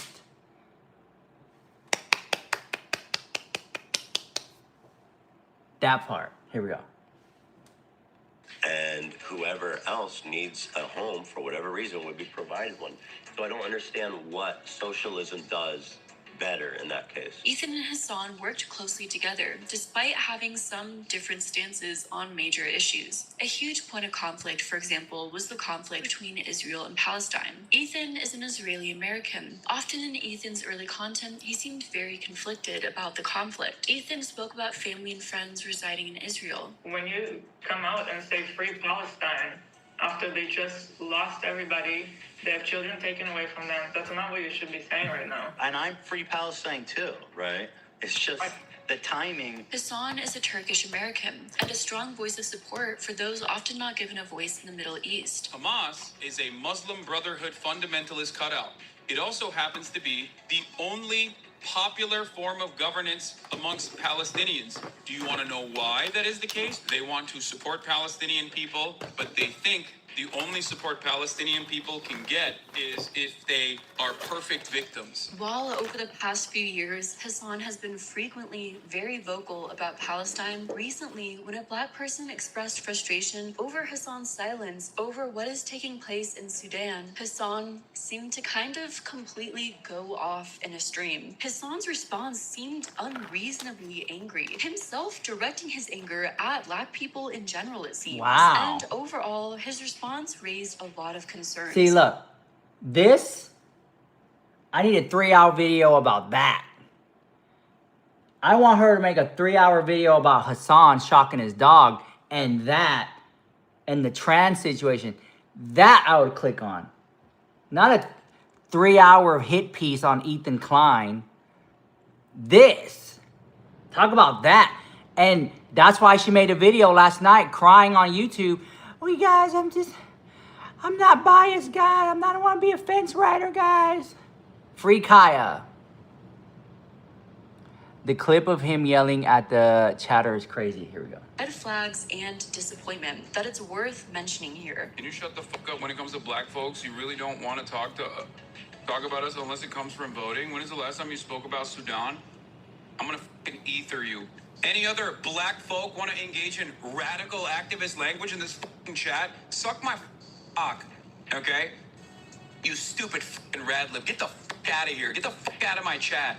Fucking stupid, moronic, fucking rad lib nonsense. Suck my fucking dick. Fuck you. Yeah, he's crashing out. You have a pass in here to fucking speak like this?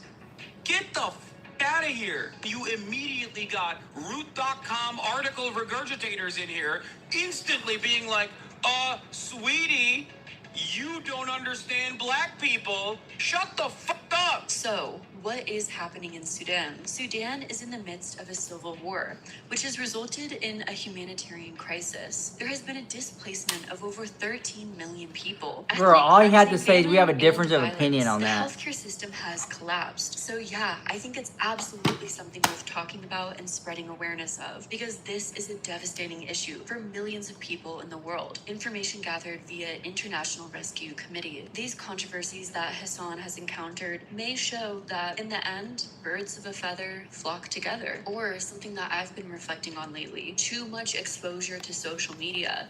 When you have a large platform and when you interact with too many voices online, a following of quote unquote yes men or yes people may degrade your mental health over time. While the two of them shared a podcast, there was no way of knowing that the situation would escalate across the world into what it is today. Well, at least for those who weren't extensively educated on the conflict, settlements, and the ways in which Israel was systematically encroaching on Palestinian land. Again, I highly recommend the Throughline podcast that I spoke of earlier in this video. On October 7th, 2023, Hamas and allied Palestinian militant groups launched an attack against Israel. Thousands of rockets were fired from Gaza into Israeli towns and military sites. These 5,000 projectiles fired by Hamas marked the launch of a terrorist attack. Alarm sirens sounded in Israel. The Iron Dome, Israel's defense system, was put in place. The Nova Music Festival was the scene of the largest massacre, with over 360 festival goers killed and 44 taken hostage. This is undoubtedly where this video could probably become extensively divided and controversial, as many people have widely different algorithms online, or even know different people who are directly affected by this conflict, which makes everything very personal and causes them to view everything from a personal but deeply divided lens. It's a huge reason why I always felt very hesitant to speak in depth about the situation.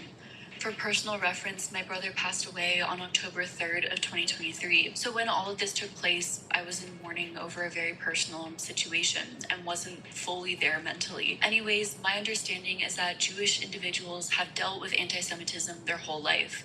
They're aware of the Holocaust and many other instances where groups of people have tried to completely wipe them off the map entirely. They've wanted to defend themselves, come together with some sort of way to protect themselves so that doesn't happen again. Now, when something happens that feels like a situation that threatens their people, well, it's traumatizing for that very reason. From the river to the sea literally is all of Israel must be ours. People who don't know what it means all of the Jewish people will probably die.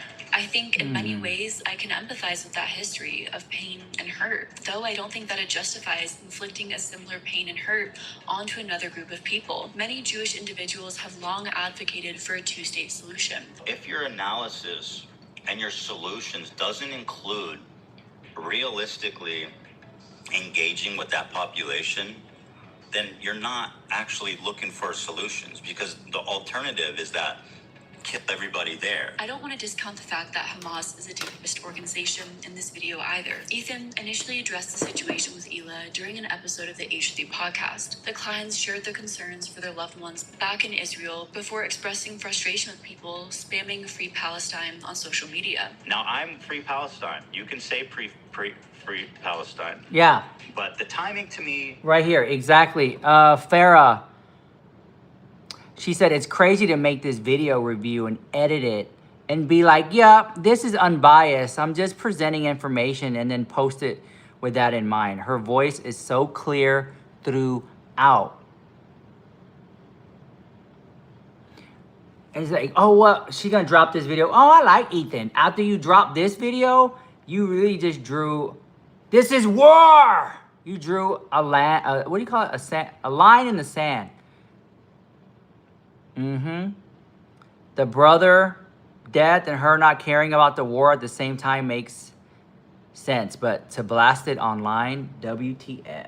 Made me uncomfortable. It seemed like they were cheering on Hamas. But why were people saying Free Palestine? While there are many sites online that will tell you that the phrase Free Palestine is a rallying cry for the elimination of Israel, to many using that hashtag on social media, they're intending to speak about the predominant number of Palestinian civilians, children, women, families who are dying due to the conflict taking place, and the ways in which a land has been taken through practices such as settlements and illegal raids. They're intending to advocate and be a voice for people who they feel have been given little power and no voice for themselves. Ethan rubbed people the wrong way on a follow-up episode of the H3 podcast when he called out a Muslim woman named Frogan who had close ties to Hassan and supported Palestine. This girl Frogan. Frogan, our friends with hers. I didn't like the tweet she was making. I thought they were like leaning too much towards pro-Hamas, but like she got to turn it into this whole big thing that turns into a drama that's now being posted all over the internet. That face one of your favorite content creators unfollows you for being pro-Palestine. Ethan victimized himself for a woman tweeting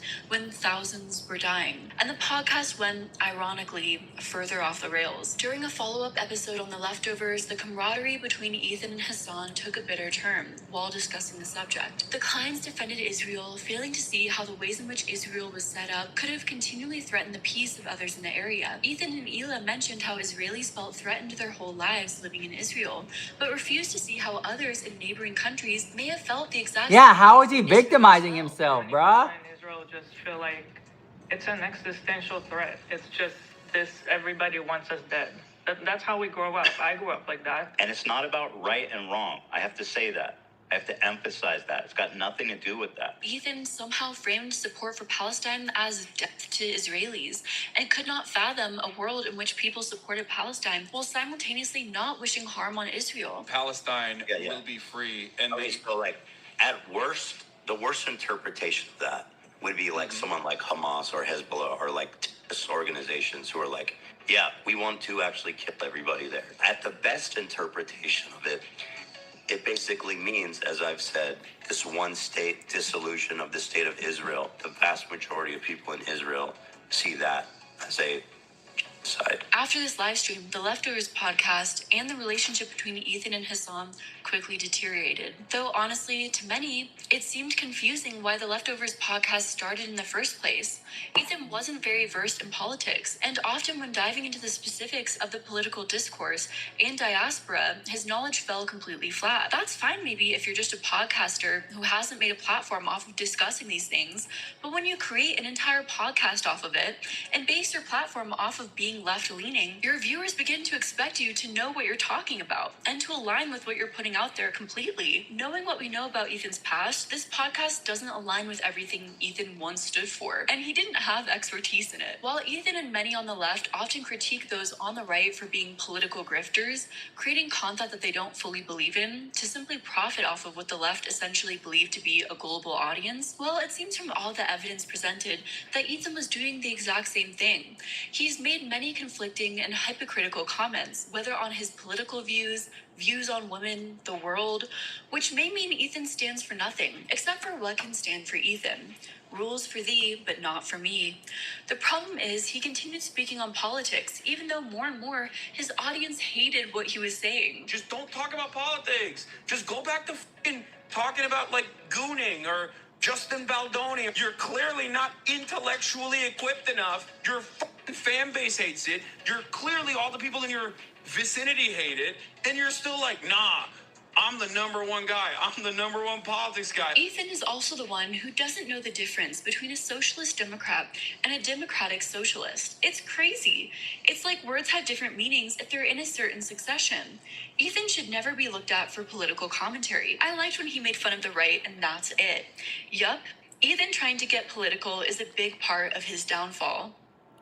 So it's like it's okay for Hassan to do it, but it's bad when Ethan does it. It's like if he wants to talk political topics, let him. Why are you judging him for that? Ethan has never claimed to be the #1 political guy. Palestine. Here we go. Keep it up. Proud of you. The term Zionist has been thrown around frequently in conjunction with the Israel-Palestine conflict. I think most people who use the phrase Free Palestine are advocating for the right of Palestine and are not against a group of people, but also words are powerful. They stand by it, like just waiting for any reason to call me, and by the way, call me a Zionist, make it about how I support genocide, about all this horrible fucking shit to call me racist. Since the word Zionist is likely and has come up alongside Zionist, Ethan what the Klein, I thought hell? I would define it here so you at least know the Let's term. find out what it is. Zionism is an ethno-cultural nationalist movement that emerged in the late 19th century Europe, seeking to establish and support a Jewish homeland through the colonization of Palestine. You think you say what your definition of Zionism is? Zionism is the belief that Jewish people should have their own homeland.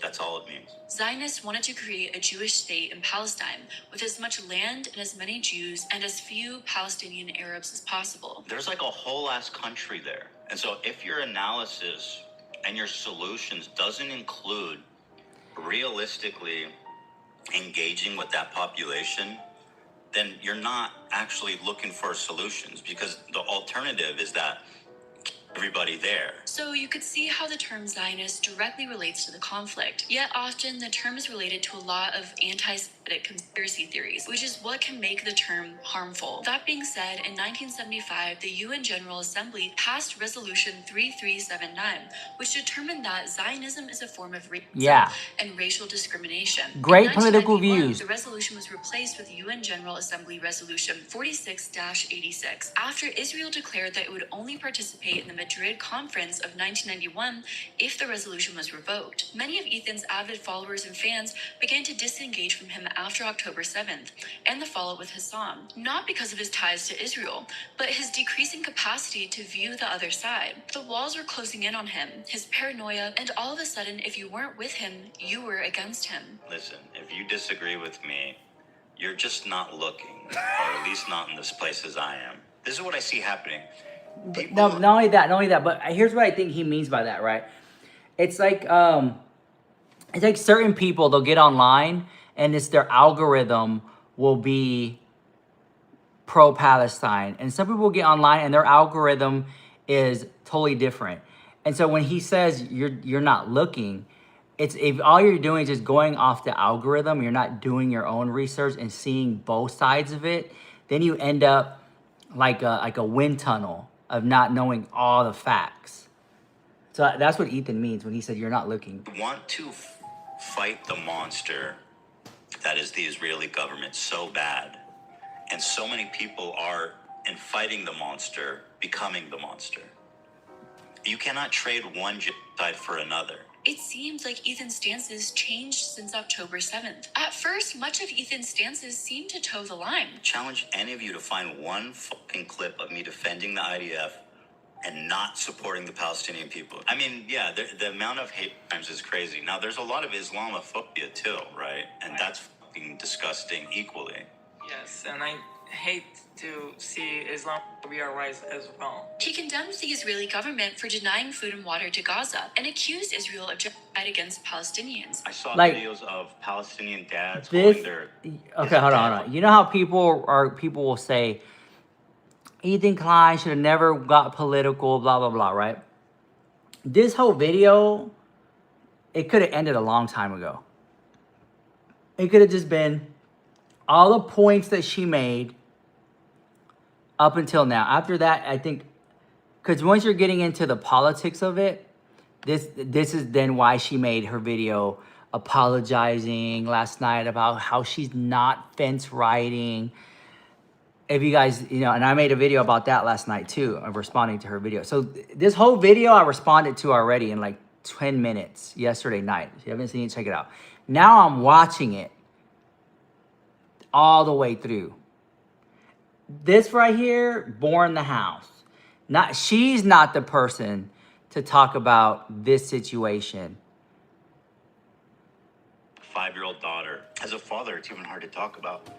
This dude was holding his infant. It was like a year old. I'll be right back. I need to get the mail.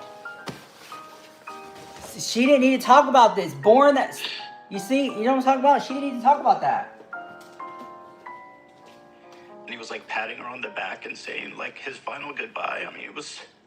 He's holding her like she's alive, like he's just burping her or something.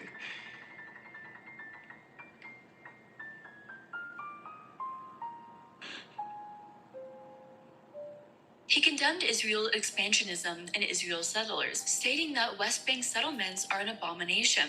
He donated to the Palestinian Relief Fund. You donated to the Palestinian Relief Fund as well. You know, I got a lot of from Israelis for donating because they're like, oh, it's just going to go to Hamas. You know, I looked into the charity you picked and it is really highly rated. But Ethan, even then, often seemed confused why the way in which he mentioned Palestinian suffering didn't seem like enough for his audience. Essentially, of course, I can't speak for all people, but it seemed like Ethan would often mention what was happening in Palestine or disagree with some of Israel's politics, almost like a shield if people were criticizing Ela for her past in the IDF. Who cares about this? How can you even care about this when there's people in Palestine or in Gaza or in West Bank, whatever, Palestinians being killed?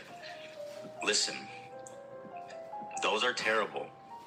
As I've stated a gajillion times, I've literally never said a single to the opposite. Again, you can care about two things at once, especially, by the way, when they're for the express purpose of trying to destroy Ela's life and reputation for this mere fact that she's Israeli. Ethan disagrees with some of Israel's actions, like denying food and water to Gaza, but others who are doing the same are anti-Semitic. It is not anti-Semitism. It is not. It just isn't. Like, I'm taking one example in isolation, which is what we've done here. Well, you're the one who gave it to me. Ethan's own employees noticed this as well, becoming frustrated with how the dialogue would always be phrased, people are dying, but... Civilians are dying in Gaza.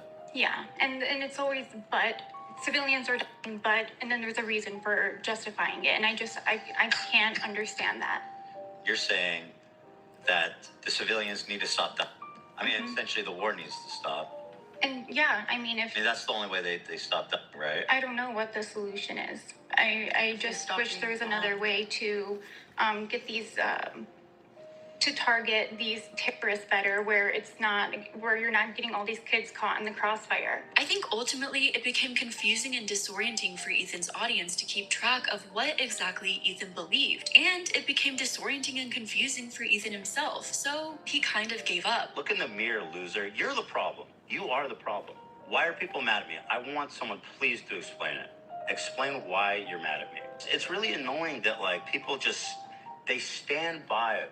Like, just waiting for any reason to call me, and by the way, call me a Zionist, make it about how I support genocide, about all this horrible fucking shit to call me racist. In 2025, Ethan's tone completely shifted, and others have noticed, like in this quote in an article in Medium, which says, typically, when Ethan speaks positively of Palestinians in 2025, it's as if he's doing so begrudgingly.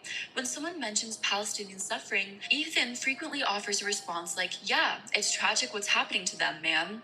Anyway, Ela, on the other hand, has made comments deemed even more insensitive, like calling toddlers terrorists. Rudy was saying that Palestinians are taught at 2 years old to kill Americans. And the Palestinians are taught to kill us at 2 years old. That's pretty spicy. Yeah. Do we have that one? Like that one? What do you mean?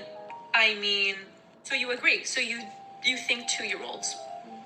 I can't fathom how they still have a podcast. And I can't fathom how after all of this time of people trying to awaken her to the truth, she still comfortably says things like this. Many have criticized the guests Ethan has brought on to speak about the Israel-Palestine conflict, as they felt a bias on that front as well. And at times people have also felt when the H3 employees try to speak about the issue, they are misunderstood or silenced, particularly AB, who is Muslim. I've never heard of another movement who can't have a slogan. So my whole life, I'm Lebanese, I'm Muslim. I've always heard river to the sea. I've never understood it as a phrase that meant eliminate Israel. Now we're not. By the way, this is a good conversation. Yeah. So we're not able to have a slogan. Now we're not able to identify the enemy because now I'm being told that Zionist is being associated with Jewish. We can't have a slogan. We can't identify the enemy, and now we can't give aid. That's another thing too. You can't give aid because there's this fear that Hamas is going to take the aid. And either way, both sides don't agree on anything. Everyone has their own talking points, but we can all agree, at least for the most part, on the numbers, and that's what worries me. Is because this is happening. I don't know what the proportional response is. I condemn Hamas, but whatever it is, it's not this. Ethan has continually disagreed with creators for Palestine as well, and those involved have disagreed with Ethan, creating a creator-on-creator battle over something that's supposed to be a helpful cause, or at least trying to do something. Ethan Klein went on his podcast yesterday and said this about Creators for Palestine. Creators for Palestine raised $1.6 million. That's fantastic. Literally negligible. They've received billions of dollars. Like, raise money. That's good. That's the easiest thing you can do is just give money, right? Good. Let's talk about real activism. Let's talk about enacting meaningful change. It's not real activism.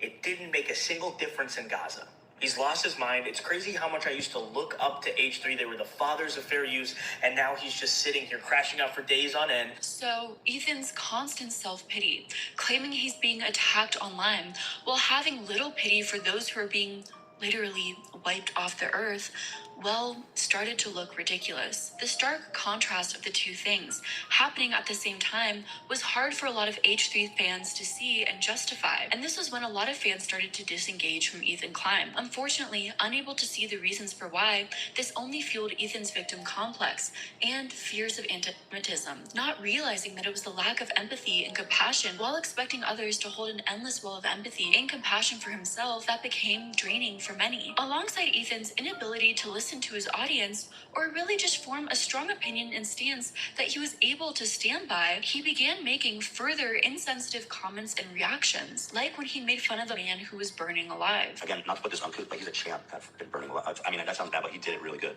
Does that sound bad? And what I said was, he's really good at burning alive. And I mean that as the most sincere compliment possible. If you're coming at me with those kinds of takes,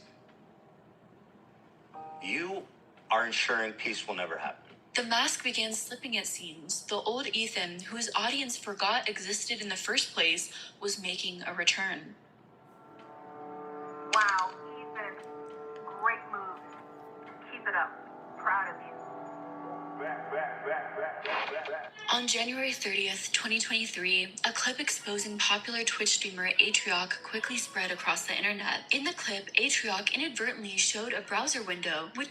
Oh my God. Okay, so finally we're on a new topic. Now we're going back 2 years. Okay.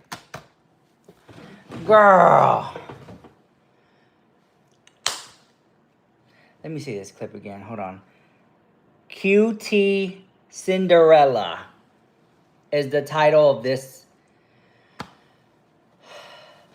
Like, why? Way too much time for her, not for anyone else, for her to talk about that. It's like, yeah, I'm not gonna say anything. Here we go. On January 30th, 2023, a clip exposing popular Twitch streamer H3H3 quickly spread across the internet. In the clip, H3H3 inadvertently showed a browser window which was open to a website that hosts non-consensual AI-generated images. The window showed that H3H3 was viewing images on the account of someone who specialized in making deepfakes of popular female streamers. Viewers of the stream noticed the leak and screenshotted the site, then shared the site, images from it, and names of the women who were deepfaked. Deepfaking websites make it easy for anyone to create highly realistic but fake content. This has a range of implications, from spreading misinformation to damaging someone's reputation with fabricated content. A few hours after the clip went viral, H3H3 appeared on stream with his partner, Ariana, to address the situation. Everyone here probably knows what's going on. I want to say, first of all, that it's true. It's 100% true. I looked at a deep fake video of streamers. QT Cinderella was one of the women who was deepfaked, and she responded to the situation on Twitter, or X, writing, "I want to scream. Stop. Everybody effing stop. Stop." Stop spreading it. Stop advertising it. Stop. Being seen naked against your will should not be a part of this job. Hours after H3H's apology, Cutie Cinderella went live on her Twitch channel. She addressed the situation, opening up about the negative emotional impact the site was taking on her mental health, before vowing to sue the founder of the deepfake website. Ethan reacted to QT's statement about the website during an episode of the H3 podcast. During the stream, Ethan told Zach, one of his crew members, to play a slowed-down version of Nat King Cole's Christmas song. When this song played, it caused Ethan to burst into laughter during QT's emotional stream. Why?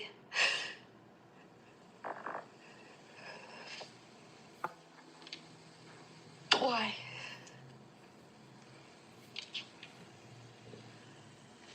What is going on with you? Sorry, don't mind me. If you are able to look at women who are not selling themselves or benefiting off of being seen silly.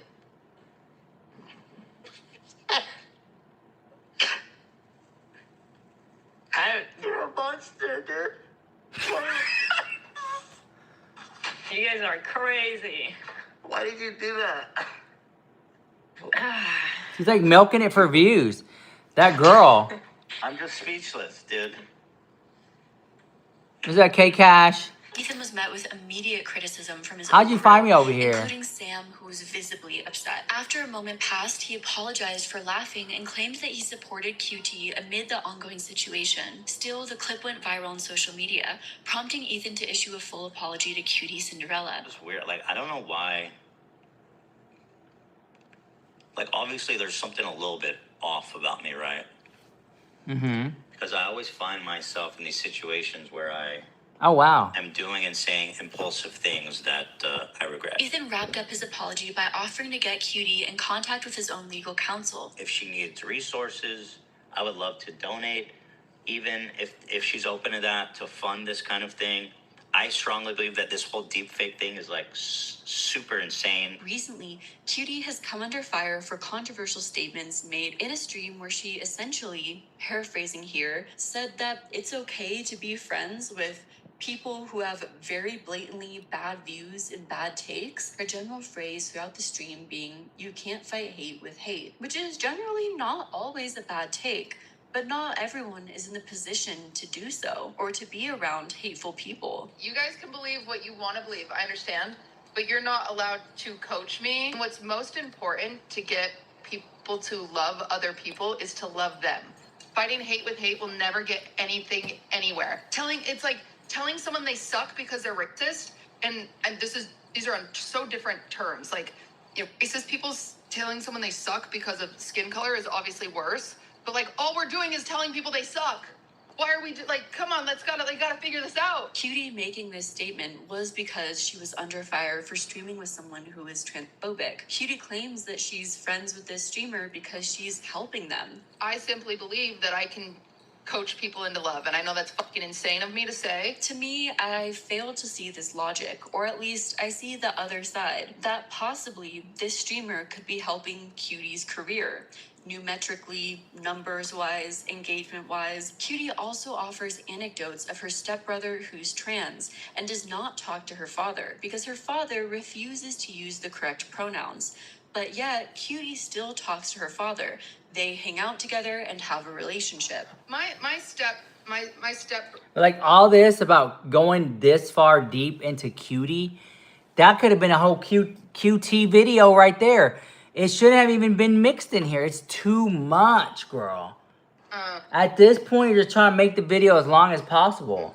My stepbrother is trans, and my dad refuses to use the correct pronouns. He doesn't understand why it's so important, right? And it drives me crazy. And it drives my stepbrother crazy, of course. You know what the difference is I'm able to have this conversation with my dad because I'm open-minded and we love each other. My stepbrother just says, fuck off, and won't talk to my dad. So there's no progress being made. I don't support it, but I still love my dad and I'll go to coffee with him tomorrow, but I don't support that. I had a sibling who passed away, so maybe that makes this a little bit too emotional for me. But if my sibling was trans and stopped speaking to a member of my family because that member was being transphobic, I in turn would stop speaking to that family member as well. It's hard for me to see another perspective on that, personally speaking. Not that I'm always the perfect family member. I'm terrible at responding to text messages and calls. Cutie's controversy doesn't have much to do with Ethan Klein because, of course, Ethan Klein wasn't involved, but she said something very controversial, which Ethan Klein has also been known to do. This raises the question, does being online too much, having a group of yes men who are following you, or yes people, start to erode your reality testing? Maybe large social media followings can, at times, overall, be bad for someone's mental health. After the incident with Cutie Cinderella, the crew purchased a button which allows Ethan or the producer Dan to have the podcast live stream on a 30-second delay, so they can. The button. Oh my God, the $1 million button. Bro. And so what? Yeah, so if something steps out of line, they can hit that button, it goes back in time. The good move to have, yeah. Erase the last 30 seconds of footage from the live stream before it airs. The main goal of having this button is to prevent future YouTube content strikes or predominantly any further backlash. But the question is, if your content is getting to the point where you need to purchase a button to delete the controversial things you say, should you maybe admit you have a problem, pause, take a breather, a mental health break? No? Oh, okay. Instead, Ethan kept going, and his content spiraled further and further off the rails. Wow, Ethan. Great moves. Keep it up. The button is a Ross Air Cleaner 2-brand kill switch that keeps the podcast live stream on a 30-second delay, allowing for the crew to erase the last 30 seconds of footage in real time. So here's the button. You've got a video and you've got an audio. We're hitting both.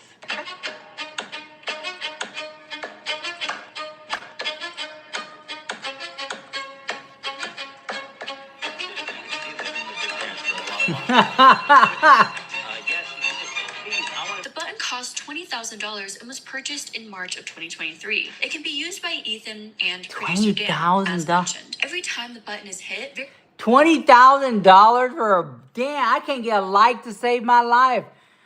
$20,000 for a button. Hold on, I'm gonna hit the button right there. Boom. That would mean, but hold on, guys. That would mean that when he's live, somebody would have to be like screen recording. So if he does say something, it would be clipped. You know what I'm saying? Moses ordered me the button. Prime delivery. Now I need a button. Let me see. $20,000 button. It's like a time machine. Various submitted fan art and animations are played for 30 seconds. The button has been used numerous times, and Ethan's claimed it's improved his ability to discern things that he should be careful saying. If you're curious what it looks like when the button is used, here's an example during a Teddy Fresh ad when Ethan mentions the collaborator's background to the chagrin of Ela. We got to work with Chloe Cherry, which I was very excited about. From Euphoria. Maybe she also does. I don't know if she does that anymore. It's been really great to work with, and she was very hands-on with the collection. There's a button fail as well when Ethan was caught yelling at an employee, potentially verbally degrading them, which is one of the first times fans saw Ethan treating an employee that way and was shocking to see. What are you It's doing? so awkward and terrible. I'm sorry, I'm not. Just like, this is what I'm talking about when it's always like. We need to get home for our kids. It's like, bro. Oh, no, I didn't want to finish it right now. I was just talking about finishing Wednesday. On Friday. Is it? You guys, like... Alright, I'm taking my hand up. Okay, well. all that. Thanks, but. Alright. Well, I'll just explain myself then. Like, it's like, you know, first of all, I appreciate the hard work. I know you do. And I loved it, and I really enjoy it. But it's like every time we do it, it's like. How is that degrading? It's not degrading. I know. I was. It makes it. I was being selfish. No, fuck it, dude, that button fucked me, dude. Can you imagine that button fucking me over like that? Like, dude, I mean, it could have been worse. iDubbbz has a decent explanation as to why the button, while Ethan has claimed has helped his content, could actually lead to more problematic content over time. Because you're actively going into a live stream with the mentality that if anything goes wrong, you'll be able to control alt delete. So you're not actively thinking about the quality of your content or what you're saying. Over time, your content becomes an emotional dumping ground. I think if all of us had buttons, we'd hit the button all the time. But if you don't have it, you operate differently. You think about what you're saying. You maybe plan for your show a little bit more. You maybe say, I'm not going to have my podcast be an emotional dumping ground for today. Wow, Ethan. Great moves. Keep it up. Proud of you. When Ethan had his fallout with Trisha Paytas, for the most part initially, the internet was on his side. But when Ethan had his fallout with Hassan Piker, things were different. Hassan retained his fan base and even some of Ethan's fans, because they shared much of their audience. So when the podcast split, some audience members likely left one viewership for another. Many people disagreed either with Ethan's stances or how he handled leaving the podcast. Ethan hadn't dealt with so much of his audience base disagreeing with him before. Instead of taking in the feedback, as harsh as it may have been at the time, and as hard as that can be when a large amount of people are telling you that you're wrong, well, his ego, mind, body decided to fully reject that feedback. He's not wrong. Instead, Hassan must be in the wrong. And he was going to do anything in his power to prove it. Like when Ethan played the Twitch or terrorist, featuring Hassan next to an image of Bin Laden. I don't know who made this, but yeah, I'm not a fan of the Hassan and Osama on the front page. They need At least if they're gonna compare them, I mean, I'll guess. This site that Ethan was on was allegedly created by Destiny. So by Ethan's logic of playing this game, Muslim Twitch streamers are comparable to terrorists. Also, the fact that Hassan, Frogan, and Denims are being conflated with the likes of anti-Semites, Sneeko, and Myron is extremely bad faith. Ethan's Islamophobia is becoming more and more blatant, and he doesn't even realize it. Now, of course, I know Hassan Piker is an incredibly controversial figure. This video isn't to claim otherwise, because this video isn't about Hassan Piker. Instead, I want to document how unhealthy Ethan's obsession with Hassan was becoming, and how it could have potentially been destroying his mental health. I personally have learned over time, through the course of my life, if someone is truly a bad person, they are going to get in their own way. You don't need to obsess over them or ruin their life for them. Wow. They're going to do it in their own time. And by you obsessing over them, watching them constantly, the only person whose life you're going to destroy is your own. All of a sudden, Ethan was posting about Hassan Piker every day, which Hassan... Wait, and people love, listen. When Ethan Klein talks about somebody, right? And he makes video after video after video. I love it. Like, I love it. I love it. I wish he would do more. More video. Like, I wish he would do. I find it hilarious to be like, and our eyes are on Hassan. What is he up to today? What did he do? Right? Like, I just love it. I think more people should do it. And then Hassan's like, what am I gonna do? He's being watched. I love Ethan being petty. Yeah, in the beginning of the video, she played a clip where Ethan was like, I'm a petty bitch. I'm a petty bitch. I love it when to me, it's like trolling. I love it. I love it. Because you know how many videos I've made back to back. I remember one day because I make videos every day on YouTube. Every single day I make a video for the past, 10 years, right? I remember 1 month I made one video a day about Trisha Paytas' YouTube because she was in so much drama. I remember I looked back and it was Trisha Paytas. Like, damn, that whole month. All the time. She's concerned trolling unironically. Piker was informed while streaming. I didn't know he was posting about me this much. Every day? Every single day? That's right, bitch. No. And That's the right, content made bitch. regarding Hassan became more and more petty and random. We changed his background. Baby would love that.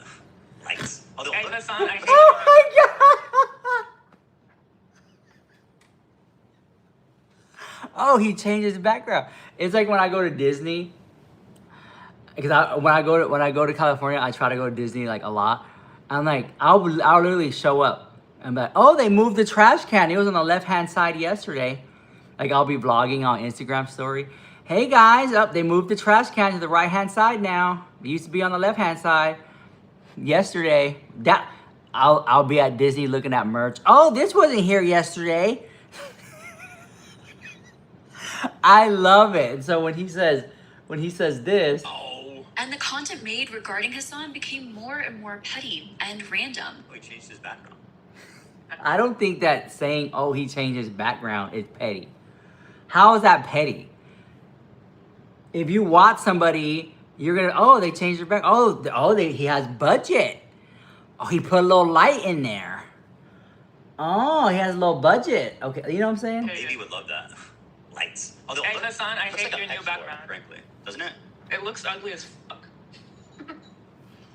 Yeah, I'm gonna agree with you. After some time passed and things had only gotten worse and worse, Hassan and Ethan finally both agreed to debate. They went from having a podcast together to being on totally opposite sides. During this debate, Hassan and Ethan continued to fight over stances surrounding the Israel-Palestine conflict. Do you believe that Israel is committing a genocide in Gaza? Yes. Great. No, that's important. Oh, look, he has a little scarf. And the I dog. also agree on this. Do you feel like you have used your limited amount of time that you have as a content creator speaking out against Israel doing a genocide on the Palestinian population living in the Gaza Strip? Or do you feel like most of your commentary on that issue has overwhelmingly been to rail against people that are doing that? Do you think my coverage has been like totally balanced? I would say no. I've obviously given less time to the Palestinian perspective. Another aspect of this debate was Hassan bringing up Ethan's obsession towards him, posting about him numerous times a day. Not including clips, since January 31st, you have mentioned me 110 times. What? Based on what? I don't believe that. Ethan felt Hassan fed into his own harassment online through often reading from a snark page on his own platform. Okay, Hassan, can I ask you a question? Why the were you browsing H3 snark the other day? Ooh. Sent me a clip in the chat. I'm gonna mute you and just keep talking. Okay, that's great. I think that means you won the debate. Someone who comes into play around this time in Ethan's online career is the controversial streamer Destiny, a liberal streamer who advocates for social democratic policies and aligns more with Ethan's beliefs, yet has been essentially fully deplatformed online on various social media platforms due to some of his very controversial moments online, such as using the F-slur while streaming and being accused of using other slurs in private. He was banned from Twitch in 2022 for hateful conduct, which could have been either frequently streaming with horrid Nick Fuentes or saying trans women shouldn't compete with cis women in sports. And Destiny and Ethan had seemingly formed a friendship in recent years, notably bonding over their mutual hatred towards Hassan Piker. The fact that you have been corresponding with Dan Saltman, and you did, and he is Destiny's podcast co-host. You know what? I think you're hallucinating, buddy.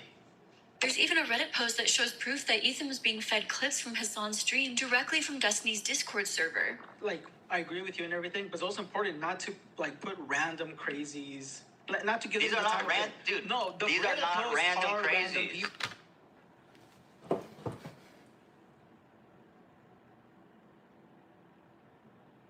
So this one's recent. Let's see what this one is. And all the efforts. Yet, the debate didn't quell Ethan's obsession with Hassan, which continued on. Even on normal podcasts, when his crew was chatting about things that brought them joy, when Ethan was in the bathroom, he came back and immediately launched into a tirade about Hassan. That's what it's called, right? The one after Celestial. Grandmaster? Celestial. I'm busy taking care of my pregnant wife. I hear that. I hear that at least Ropes, once bro. a day from you. I'm shooting ropes, bro. Oh, yeah, that's your own doing, brother. All right, where were we? I wanted to say that Hassan is the human embodiment of the Che Guevara shirt sold at Hot Topic. He is that personified. Were you thinking about that in the bathroom? Yeah. You're cooked on that one.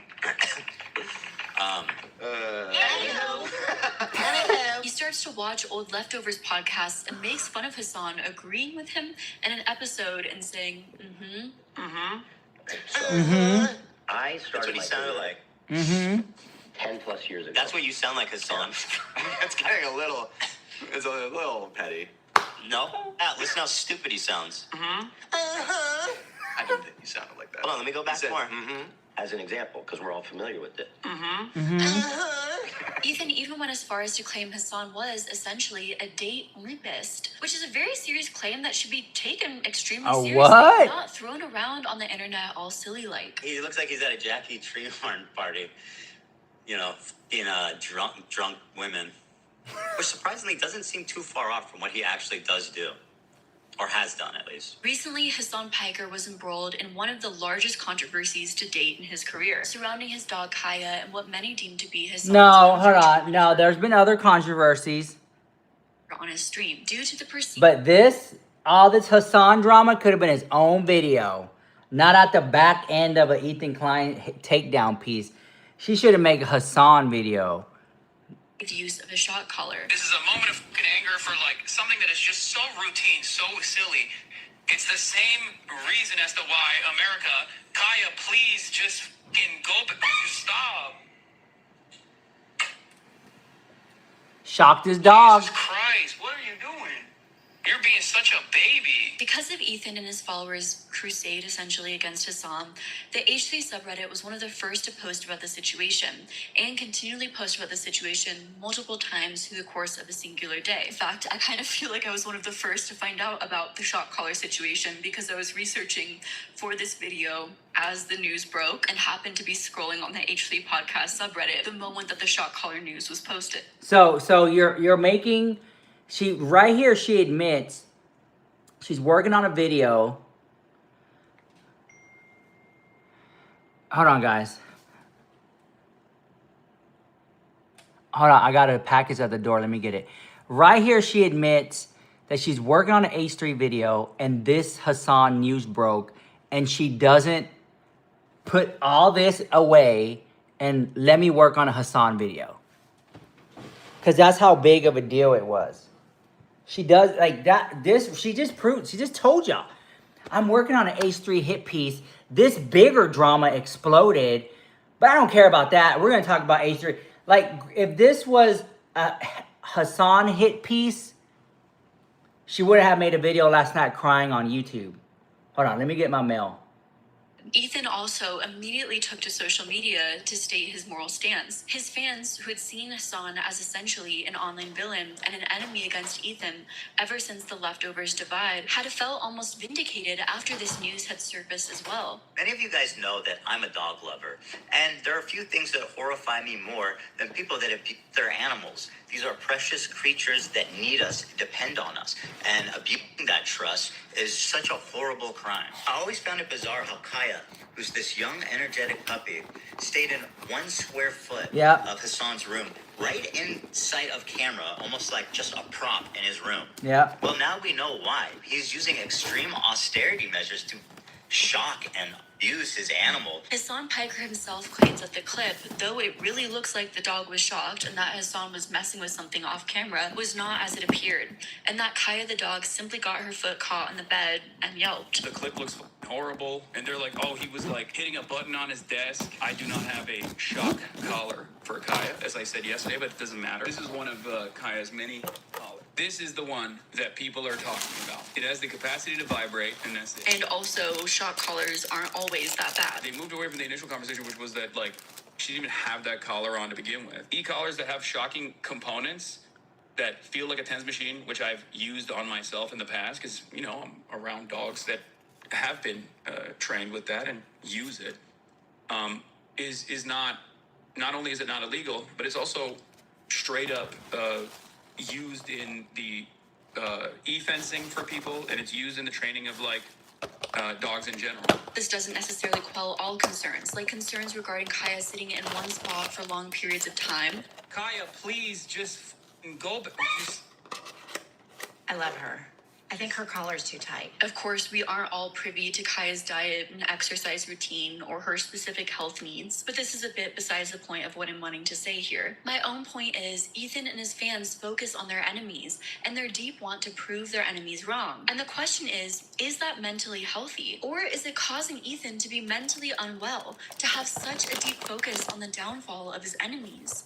It's an assertion of control, right? That makes them feel strong, that makes them feel like an authority. And that's why he's doing it, in my opinion. I do have a PhD in psychology. Is that ultimately the very thing that caused Ethan's own downfall? This obsession Ethan has surrounding his enemies could be described as rumination and holding a grudge. According to research, excessive rumination can negatively impact health, both mental and physical. Signs a person is a grudge or resentment collector can be spitefulness. You wish suffering on the person you begrudge. Resentfulness. You believe you will benefit by exacting revenge. Revenge seeking, rumination, obsession, and revenge fantasies dominate your thoughts. Arrogance. You truly believe others are plotting against you, which prompts you to destructive action, such as destroying property or thoughtlessly causing physical, psychological, or emotional harm to others. Pessimism. You harbor resentment against many people, which warps your personality. But like, okay, so like this right here, right? This is interesting, right? I don't think that Ethan Klein is doing these. He's not revenge seeking. He's not being arrogant. He's not being spitefulness.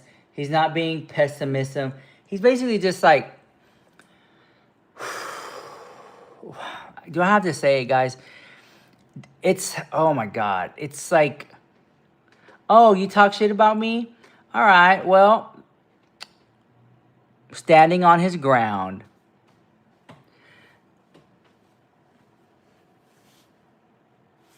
Rumination is what she had called it. I think my mental health is better. You to become a promoter of cynicism. In many of Ethan's streams, he began to say things like he was struggling to make friends, that he was encountering people who were pathological liars or shysters, seemingly representing a larger pattern of paranoia Ethan was exhibiting. Everyone is against him, everyone is wrong, and he is the only one who's right. And yet, that isn't how you build an audience of supporters, but how you slowly drain them, and how you blow up your entire platform, or nuke it. Wow, Ethan. Great moves. Keep it up. Proud of you. Suing streamers. Due to Ethan's obsession with Hassan Piker, he posted a video titled Content Nuke Hassan Piker, seemingly to bait Hassan into reacting to the content so that he could sue Hassan for copyright infringement. But Hassan did not fully react to the content. Hassan, are you going to be watching Ethan's content nuke? The answer is, of course not. Instead, 3 other content creators, Frogan, Casey Tron, and Denims, created content surrounding the content nuke. Hi there. My name is Ethan Klein, and my favorite hobby is spending hundreds of thousands of dollars on lawyers. There were a few people that went above and beyond to commit copyright infringement. Denim sits here silently with nearly 50,000 live viewers. She's working directly with the Snark subreddit moderators to siphon views. Because of this, Ethan uploaded a video claiming to be the mastermind all along, who is now planning to sue these content creators for copyright infringement. And it was in this setting that I formulated an idea.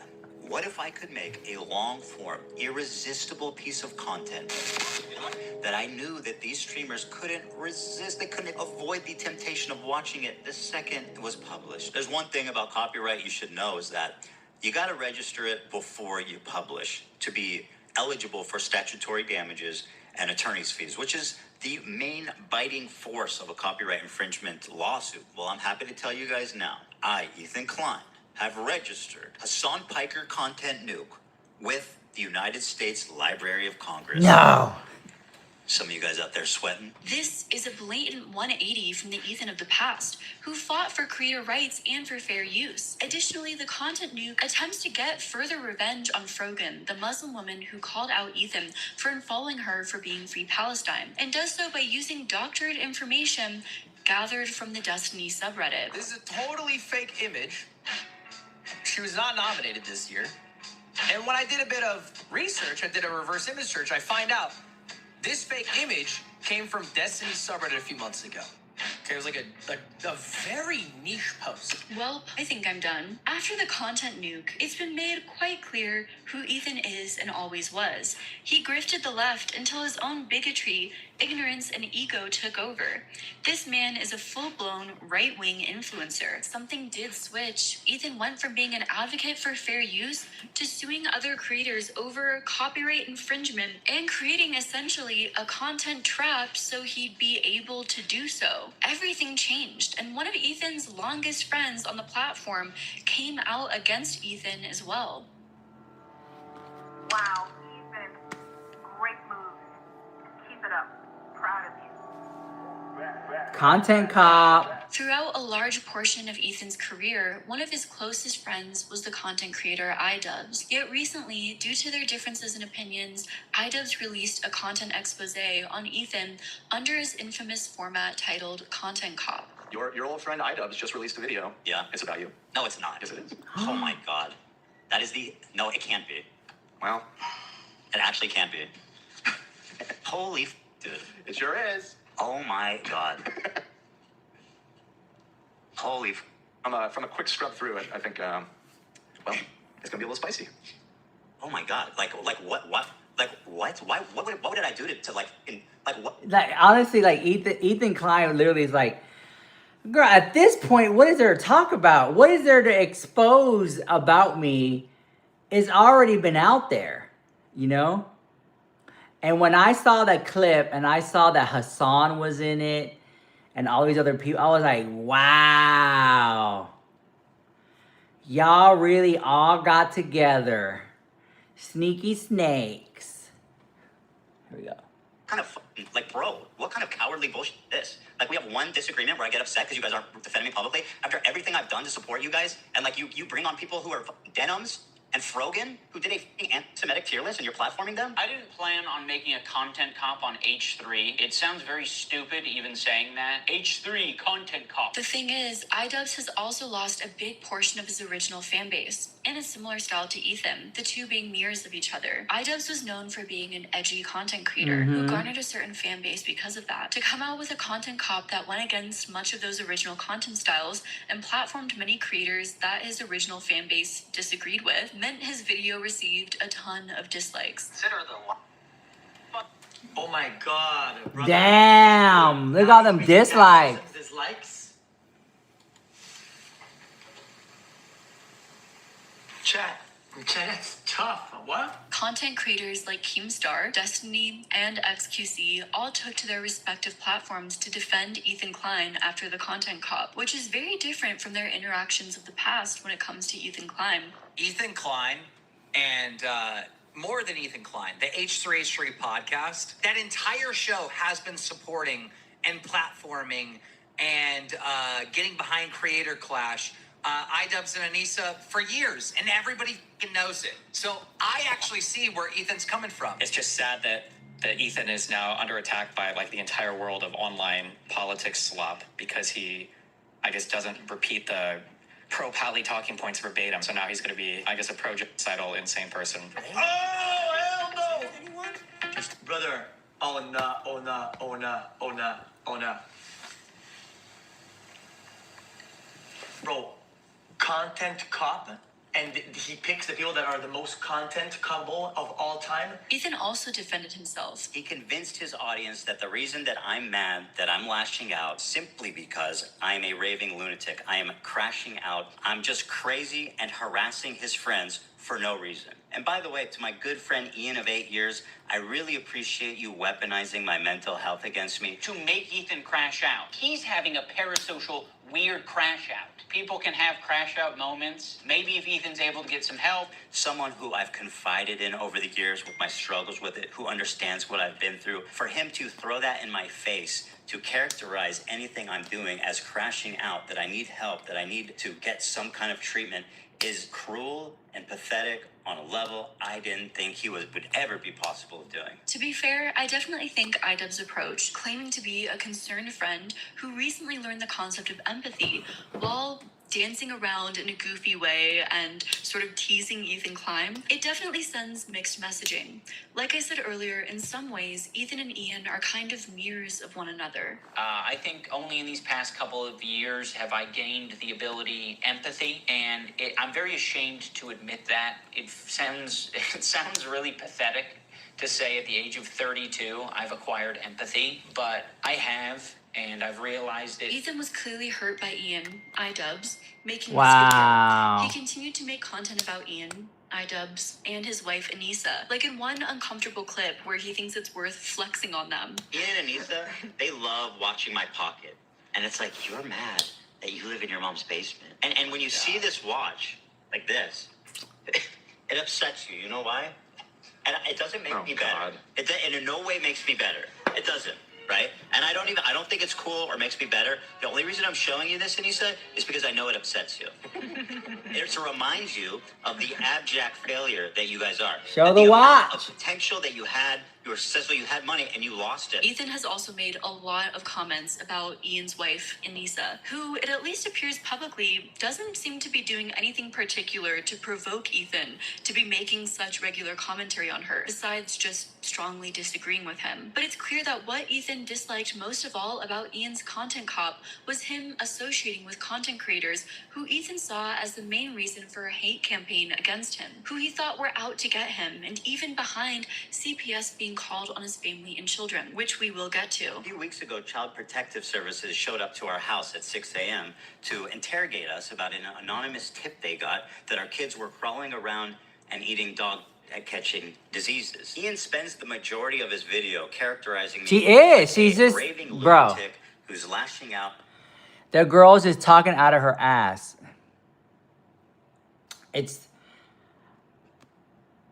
This video did not need to be made.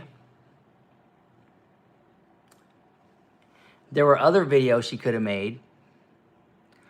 And she's boring. And I can't wait for Ethan Klein to respond to her. If he even will.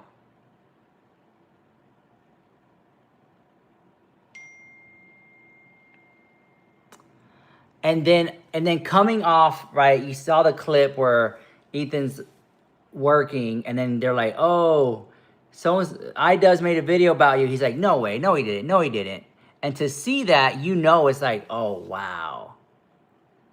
Wow. And then he's with all these other haters who don't like him, and then this video drops. It's like, if you really look at it, right, Ethan Klein has just been dragged through the mud time and like every day. And he still gets up and films his videos and still posts content. And so then she's questioning, why is he thinks everybody's against him? Everybody's trying to take him down. Girl, do you not see all the snakes? Do you not see all the snakes around Ethan? And so that's why he's always questioning people's motives around him. Especially when you're worth that much money, everybody's trying to get some out of you. They're trying to they're trying to just suck up what they can get, use you for money, use you for clout. So I don't blame him for being very cautious with who he lets around.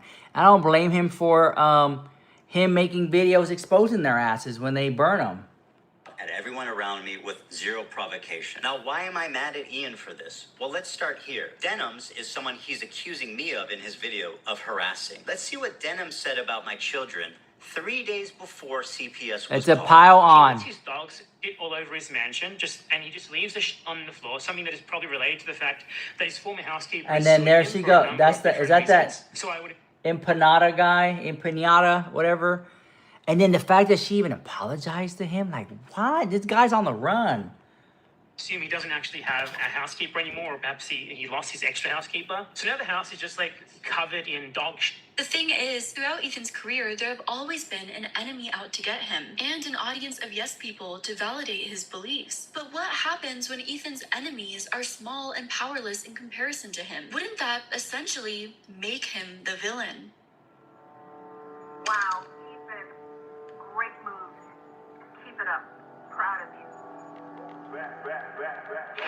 Elizabeth Borda was employed as the housekeeper for Ela and Ethan Klein, working in their private residences under the umbrella of Teddy Fresh Incorporated. Her duties included maintaining the household and assisting with daily upkeep. When this housekeeper was fired, she fired back in a lawsuit with claims of her own. The plaintiff alleged that the Kleins violated the California Family Rights Act and engaged in disability discrimination in violation of FEHA, Oh yeah, the maid.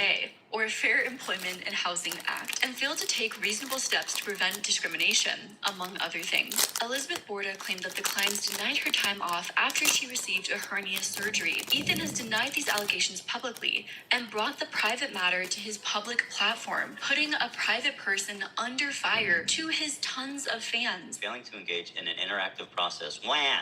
That's what I hear. Wah! They didn't talk to me. They didn't explain things to me. Retaliation and violation of California. So we retaliated for her asking time off. Wow. Wrongful termination. Damn, they really piled them on. Failure to pay meals and rest period. Okay. If you're a snarker. Failure to pay meals? Wow. I bought those watches as a member. Thank you so much, Punk7476. Thank you for the 2 tacos from Jack in the Box. Appreciate that. Can I get some more? Because I want to give me like a large milkshake and onion rings. Maybe, let me see, what else should we get? What's good over there? I can't believe the maid does that. To sink your teeth into here, so enjoy.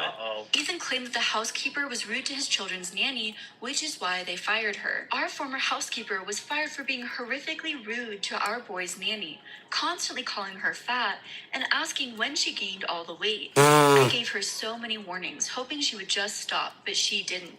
She was part of our family, and we treated her like it. I tried everything to salvage the relationship, but her conduct was inexcusable. Ethan defends his nanny in this post, but in the past he's made fun of their nanny for wanting to go back home during a California wildfire to check on her family. But I don't know why. Then there was like fires in LA when we got home.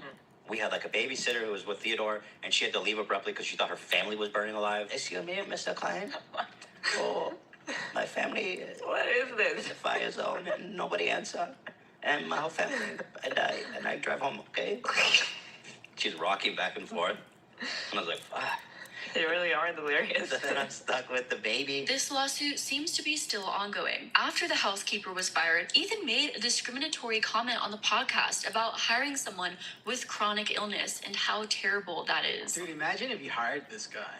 Because he was applying. You'd never be able to get rid of him. He is an HR nightmare. When you realize that, like, not only are they not helpful, but they're, like, detrimental to everybody and the environment and everything around them, when you try to fire them, they will 1,000% file a discrimination lawsuit. I'm sure they will, right? Ethan continued to spiral further downwards. People couldn't help but notice his appearance slowly changing too, maybe somewhat mirroring his inner mental state. Oh, girl. Great moves. The downward spiral. To many fans, Ethan and H3 began to represent the very thing they used to be against, the enemies he used to stand against. Ethan, this time next year. Some of Ethan's behavior began to seem more and more erratic, his statements harsher, bizarre, and more extreme. Hassan Piker has lost all of his marbles. The Muller Bros are gone, people. Hard hitting, man. People that weren't ever on our side are agreeing with us now. They're that wrong. Yeah. You know? Yeah. It's been nice. They've been reuniting so many YouTubers, I feel like. It's been a party. Yeah, I mean, it's been great for our channel. It's been a party. Wow. I will go through it in detail of this dude's life. There has to be a way to hold Reddit accountable. I haven't said this before. It's so infuriating. We got a hold of someone at Reddit, and we told them about all the snark stuff. It was a comms person, and they got back to us, and they said, well, you guys are harassing people also. As per an article on Medium, Increasingly, you, Ethan, have become so absorbed in internet and micro-celebrity feuds that you often don't appear to be able to see the forest for the trees anymore. The top comments on his videos weren't necessarily more and more negative, just more and more concerned. Someone on the crew needs to have an intervention with Ethan. He's stuck in a self-confirming feedback loop. There was a mega thread on the H3 Snark subreddit, which was titled Concerns for Ethan Klein's Mental State. I've been doing these deep dives for a while, covering many people who have Reddit Snark pages, and I've never seen an extensive mega thread which people wrote up because they're so genuinely concerned for someone's mental health. The main reasons for concerns stated were, according to this post, escalating and volatile on-air behavior, frequent outbursts such as Ethan lashing out at paying chat members. Tell me why. I'd love to know why. What I saw. Because you made fun of him burning. Okay, dummy! I joke about all this every f***ing day. Why are you expressing such dumb f***ing thoughts in my chat? Go somewhere else. Like, seriously, if you're that sensitive, so give me a f***ing break. Who's the problem? Scumbag? Scumbag. Ethan yelling at his employees on stream. Is taking a mental health break from the show. You're assuming his pronouns. He hasn't clarified. No, when you use neutral, sorry. Calm when down. you use No, it's neutral annoying pronouns, because it's- people go. Obviously, we all love her. You stupid fucking woke. I'm being respectful. No, it doesn't need to be more than it is. Why are you assuming his pronouns? Extreme aggression towards his critics. Good. He should be stressed because he's a fucking liar. He should erase that video and apologize. Definitely. So he doesn't get sued. Explosive and manipulative back and forths with former friends. Forgetting recent statements. Even forgetting how many kids he has. Ethan said a job? No way, dude! Two kids and a wife to worry about. We feel this suggests a concerning pattern of emotional instability, marked with lapses in memory, impaired judgment, and a complete lack of accountability for abusive behavior that keeps escalating. Like, Ethan's stream- the music, little clips she's putting together, it's making it way worse than what it is. Way worse. Like, it's a reach. It's a reach. Him literally telling somebody, you shouldn't assume his pronouns. That makes him look crazy. No, it doesn't. Like, this is bad. This is like defamation or something. Like, this is bad. Like, honestly, like, for real. It's like nitpicking things that he has done and said without really seeing it from his side. Because I'll say it and I'll say it again and I'll say it again. You try being Ethan. You try it. And as many times as he's been backstabbed, dragged through the mud, you're going to tell me that you wouldn't do some of the things that he's doing? Wow. I'm telling you, when you have nothing but snakes around you trying to use you for money and clout, and you just don't trust people that much. You really just don't. You have to be there to see. And a lot of people saw the switch ups and how people switch up, and they keep switching up on Ethan Klein. They switch up on him. They like him, then they switch up, and they keep switching up. And then he's sitting there like, I'm the crazy one? He's probably the most sane one out of them all. You change when shit happens in life. Thank you, baby. An episode stating a child welfare visit was called in from people who worked at his house. He then blamed anonymous users for the call with manipulated evidence. So let's talk about CPS being called on Ethan Klein, as stated in this mega thread. In March of 2025, Child Protective Services visited the Klein's home, and Ethan Klein claimed he received skulls in the mail, human skulls. So they sent us these skulls that are expensive and no one paid for them. And then we're like, well, I'm keeping them because I want them for evidence in case I ever need to talk about this. Yeah. And then they start calling us after a month, like begging us to return the skull. We found at first we were just kind of like, are these people serious? And also we weren't sure if the FBI was going to like ask for it for evidence or whatever. The situation began in early March when CPS arrived after an anonymous tip claimed his child was crawling around and eating dog food. Ethan Klein claimed that this claim has come from streamers who had spread the rumor that Ethan Klein's children had contracted Giardia. Then, around that time, the family received 2 unidentified human skulls, a allegedly by mail, which prompted an FBI investigation. And of course, probably does not help with Ethan Klein's paranoia that people are out to get him, that he has enemies all around. We had a very pleasant interview with the FBI, Ethan Klein stated, adding that the situation had escalated beyond the usual bounds of online trolling and harassment. There's something that I've never talked about publicly, but around the same time, we received 2 human skulls in the mail at our home, which led us to having a very pleasant interview with the FBI. Things have progressed well past the point of that's just what the internet does. Of course, I want to empathize with Ethan Klein here. That is probably a very scary situation to be in, especially when you have children, a family, and probably hasn't helped at all with Ethan Klein's mental state and the concerns surrounding that. Meanwhile, rumors of self-medication have continued, likely stemming from when Ethan was asking his employees on stream for their Adderall prescription. Did you bring, Olivia, Adderall? No, but I did see people on the subreddit being like, Olivia's contributing to the shortage because she said that she doesn't use it. I don't know how long Adderall lasts. I still have the bottle that I took to school. I haven't called it a new prescription. Girl, you prescribed it. You have a right to get that medicine. Okay? I do, but I promise I'm not contributing to the shortage. I would never. So I guess I should try some vibe in. Let's vibe out, brother.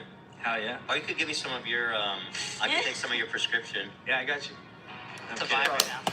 Probably talk to the doctor that just puts you on like 8 different medications. Or see if you want to mix that. That's true. I don't. Just a suggestion. I don't know. Do what you want, man. You're a grown man. Ethan hasn't publicly confirmed or denied this, but his public request for controlled medication on the show invited lots of speculation. Ethan also, lots of Yeah, he never did. He was just joking. criticism featured his children on the H3 podcast. Ethan and Hila streamed an episode with their children from the studio, which went back on their highly publicized promise to never make their kids into YouTube content. In 2023, Business Insider wrote an article about Ethan and Hila titled Why YouTube's Best Known Couple is Keeping Their Kids Offline, where Hila Klein told Insider the couple planned to keep their children offline because it was such a dark place.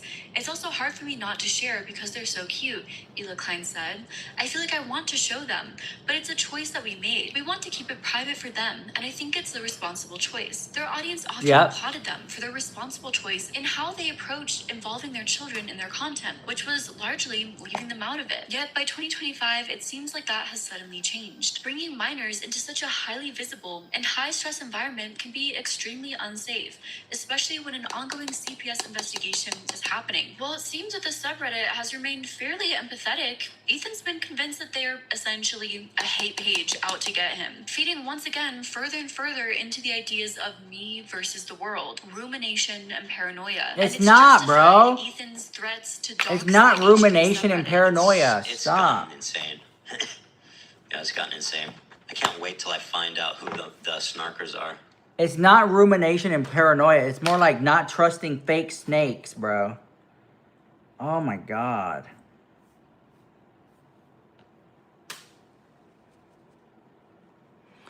That's what I'm saying. That's what I'm saying. Like, bro, you be Ethan Klein for a day, and you'll be like, "What's going on over here? You trying to take me down? What's going on over there?"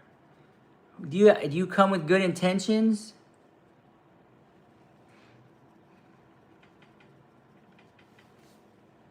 Because I'm going to sue them. Get in line, baby. Oh, they should be worried. I know they're very paranoid. They should be. You'd be surprised how paranoid these snarkers are. Ethan Klein, champion of free speech, is threatening to dox the users and moderators of the H3 Snark subreddit. Announcement: H3 Snark is on a break. It won't save you scumbags from what's coming. I can't wait for your family, friends, work, and school to know what you've been up to. There's also a subreddit called FOMOI. I hope I'm saying that right. FOMOI. Did I say it right? FOMOI. Almost. Wasn't it I'm a phony. I'm a phony. Well, anyway, you guys probably know about FOMOI.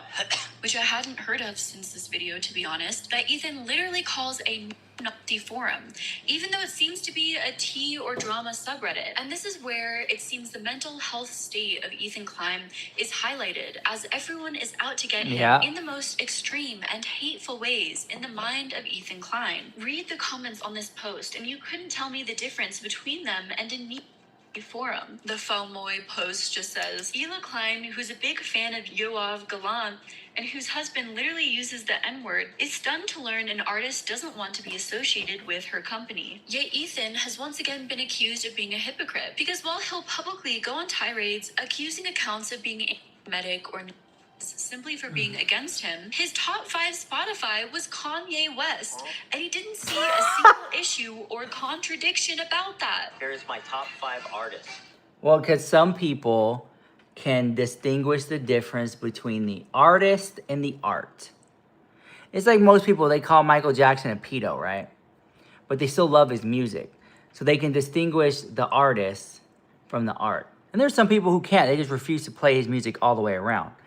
This was a crazy snark point. Like, to nitpick the music he listens to, damn, that's low. Kendrick Lamar, Metro Boom, Mac Miller, Metro Boom, Kanye West, 21 Savage. Is that Kanye? I mean, I'm not sure. It looks something close to what mine would be. Is that not yours? This is mine? How do you not know your own? I don't know, man. I didn't know that I was guessing on my own.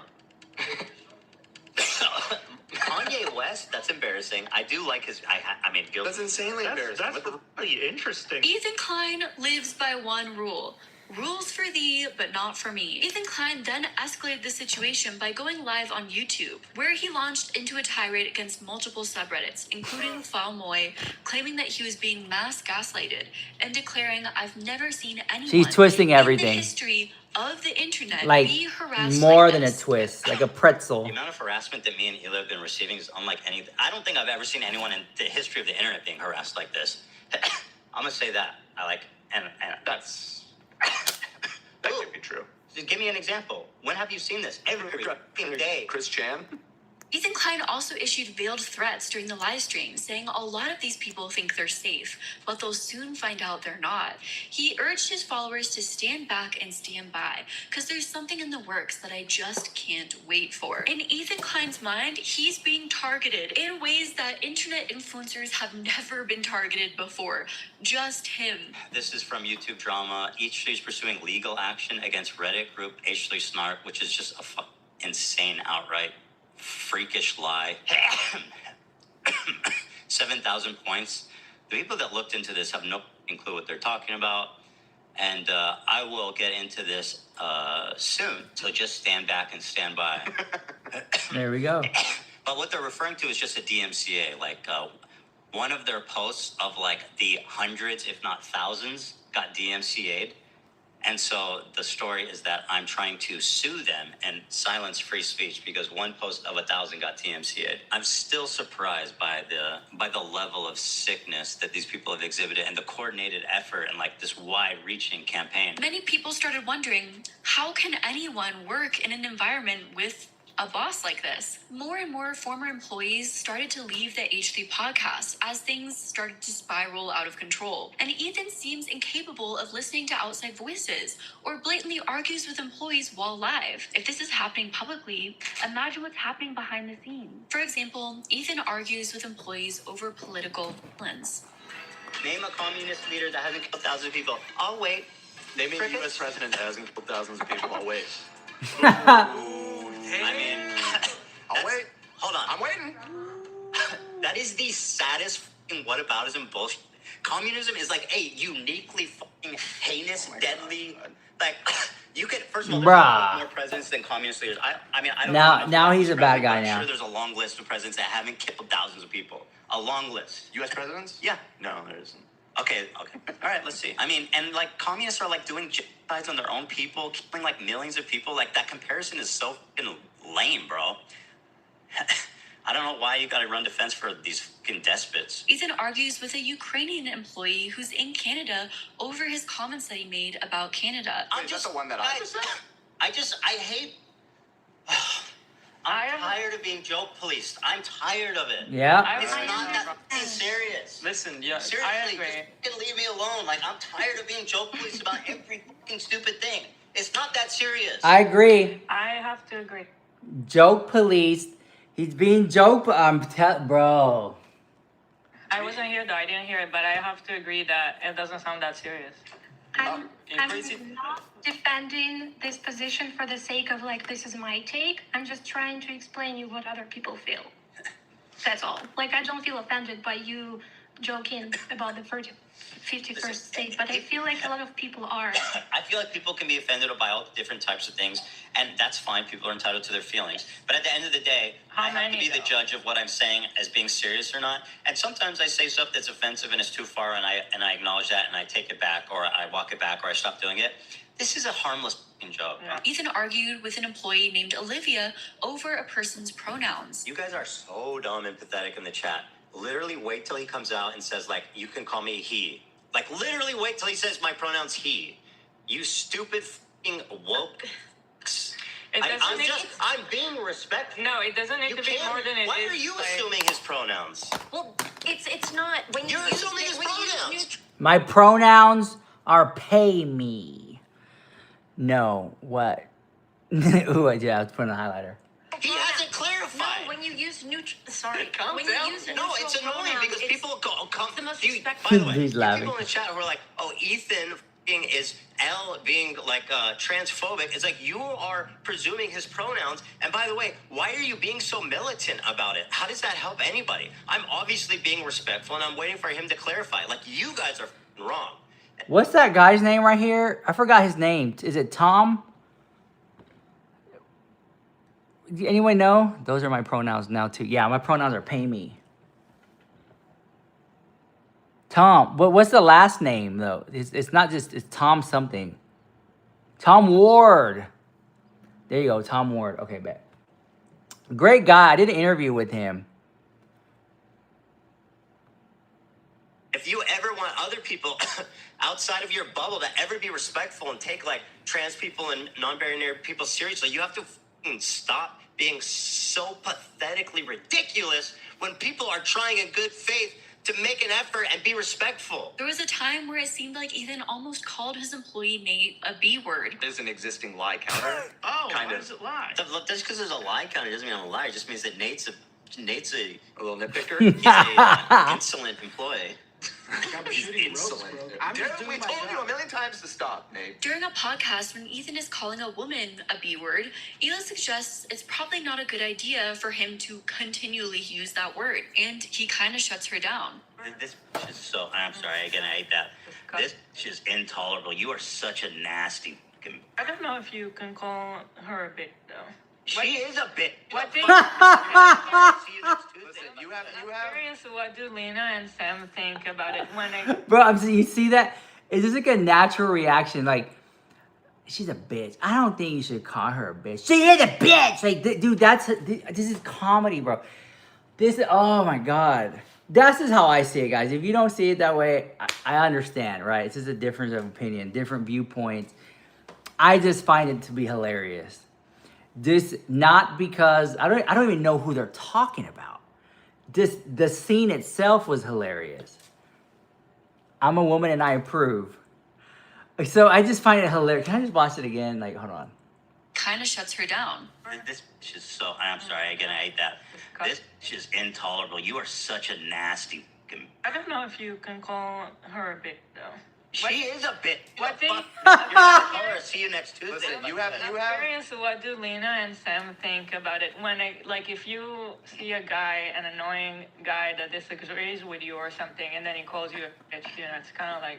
I wouldn't be okay with that. Yeah. Ela then asks the H3 employees, Lena and Sam, their thoughts on the situation. Essentially having these two women weigh in between their two bosses and whether they would find that word in the way that Ethan used it offensive. When they agree with Ela, Ethan says he will bow to the council. Jeez. Oh, here we go. Okay. I will bow to the council's will. Ethan goes off on an employee, Dan, for saying that he killed the vibe.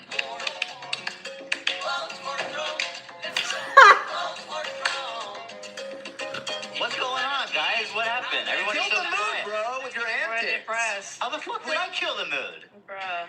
What the fuck did I do? You killed the mood. Yeah. Why? How?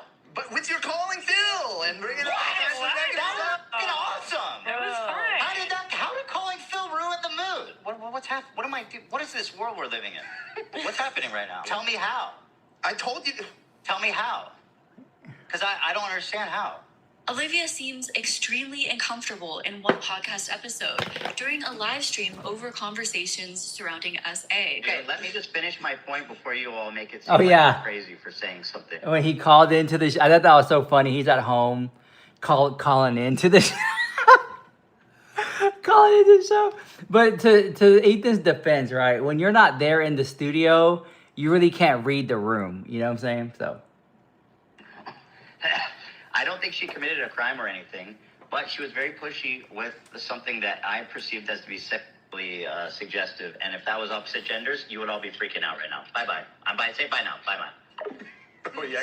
He just dropped the hot take and then dips, but No, I think I misunderstood what happened, and I don't want to do this anymore. Wait, what? What do you mean?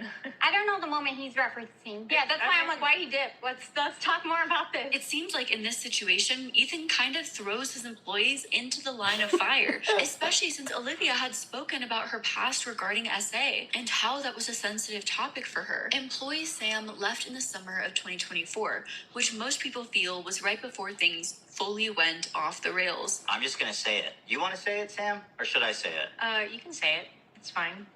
Or I can. Unfortunately, I will be leaving the podcast, and I'm really, really sad about it. I got another opportunity that I really want to explore. Employee Olivia took a mental health break from the podcast. Our dear beloved Olivia is taking a mental health break from the show. And so I mean, listen, it is what it is. Obviously, we all love her. We are in touch with her. And she loves everybody. We are wishing her well. Yeah, she's the best. She's the greatest. She needs to take a break, focus on herself a little bit. After the incident surrounding the conversation about SA, she then officially left in September of this year. Ethan Klein has just announced that Olivia has quit the podcast. The downfall of H3. He said that due to all the harassment on TikTok and all the snark, Olivia needed to step away and focus on her mental health. September 9th, 2025, baby. Many people believe that Olivia officially quit the podcast due to Ethan's resurfaced Reddit account called Pedo Troll. Due to a data breach, highlighted accounts believed to belong to Ethan Klein, including a Reddit profile named Pedo Troll. The account was created more than a decade ago and consistently spoke about minors inappropriately while promoting the H3H3 YouTube channel. I feel so uncomfortable even showing some of these posts on screen. I don't even know what to do, but I think what I'll do is just show screenshots of the posts, but heavily censor them right here so that you can see at least a small snippet of what this account has posted. There was also a Twitter. Olivia posted a video today called Selena Gomez Got Married, Gossip and Get Ready With Me. And let me see. Her video. Oh shit, where's her videos at? Okay, so 2. Alright, so her last video was 2 weeks ago. Watch. Hey! So, I just wanted to check in before we start this video because a lot has happened since I filmed it in Selena Haley land.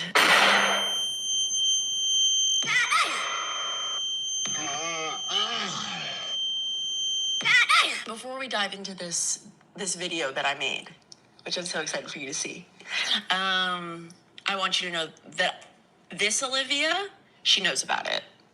That Olivia, she doesn't know about it yet because it didn't happen yet. But this Olivia knows about it. And that Olivia knows about it. Hey, girl. Hey, Olivia. Okay, any Olivias out there? Okay. I have a birthday party that I have to go to tonight. And Wait, where's she go? Okay, so that's up. All right, back to it. /X account with a similar name that's believed to belong to Ethan as well. It's also fairly believable that this was Ethan's account because this isn't the only time Ethan has spoken inappropriately regarding children, with racism added into his statements. Look at this image. I mean, this image is pretty twisted up in itself. She's holding what looks like a phallic object, a little 8-year-old girl, and a big, giant black. Looking in on her, man. It's like Blackzilla. This guy's got a weird fantasy, dude. Blackzilla. It's the little 8-year-old white girl. Woo, make it rain. Oh, is that Friday, right? Oh, this is more receipts from back in the day. Looks more like a girl than a boy. And I don't know why they cast a young hermaphrodite for the role. Is that too much? Should I not make fun of the kids like that? He's got a black girl and a white girl. He's gonna tear them both up. What's disturbing about the Reddit post is that they often reference specific instances, which led many to speculate on whether or not Ethan had actually done these acts. Ethan allegedly made frequent posts on that Reddit account about sexually harassing children. He said that monsters shouldn't be judged by others. He gave advice to others, saying it was better to get involved with children outside the family. Ethan replied under a post saying that there's sexual tension between an uncle and his nephew, saying it's inevitable. When all of this resurfaced, instead of denying that it was his account, Ethan immediately admitted to having been the person behind the account. My friends, I have a terrible confession to make. Yes, it is true. My 15-year-old Reddit account was identified by using a doxing website that lists a history of all emails and passwords that have been leaked in illegal data breaches. A post last night was made of the Snark subreddit by the person who obtained this information. With Reddit's help, this person was able to disseminate this illegally and maliciously obtained information to a community whose sole purpose is to harass me, my family, and my employees. In doing so, some terrible revelations were made. 1.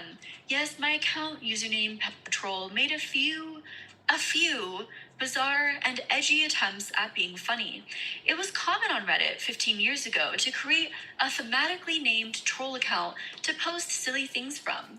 The method was to have Redditors read something crazy, then check the username and realize it was a goof. You can see evidence of this on most posts made in character. These troll stories include anecdotes that clearly never happened, including a story that references my children, who were born 10 years later. Further evidence of this is simply that I was self-promoting my YouTube channel while doing these parody posts. I knew I was personally identifiable the entire time. I was trying to be funny so people would look at my account and discover my YouTube channel. I was not ashamed of it then, and I'm not ashamed of it now. Embarrassed, yes.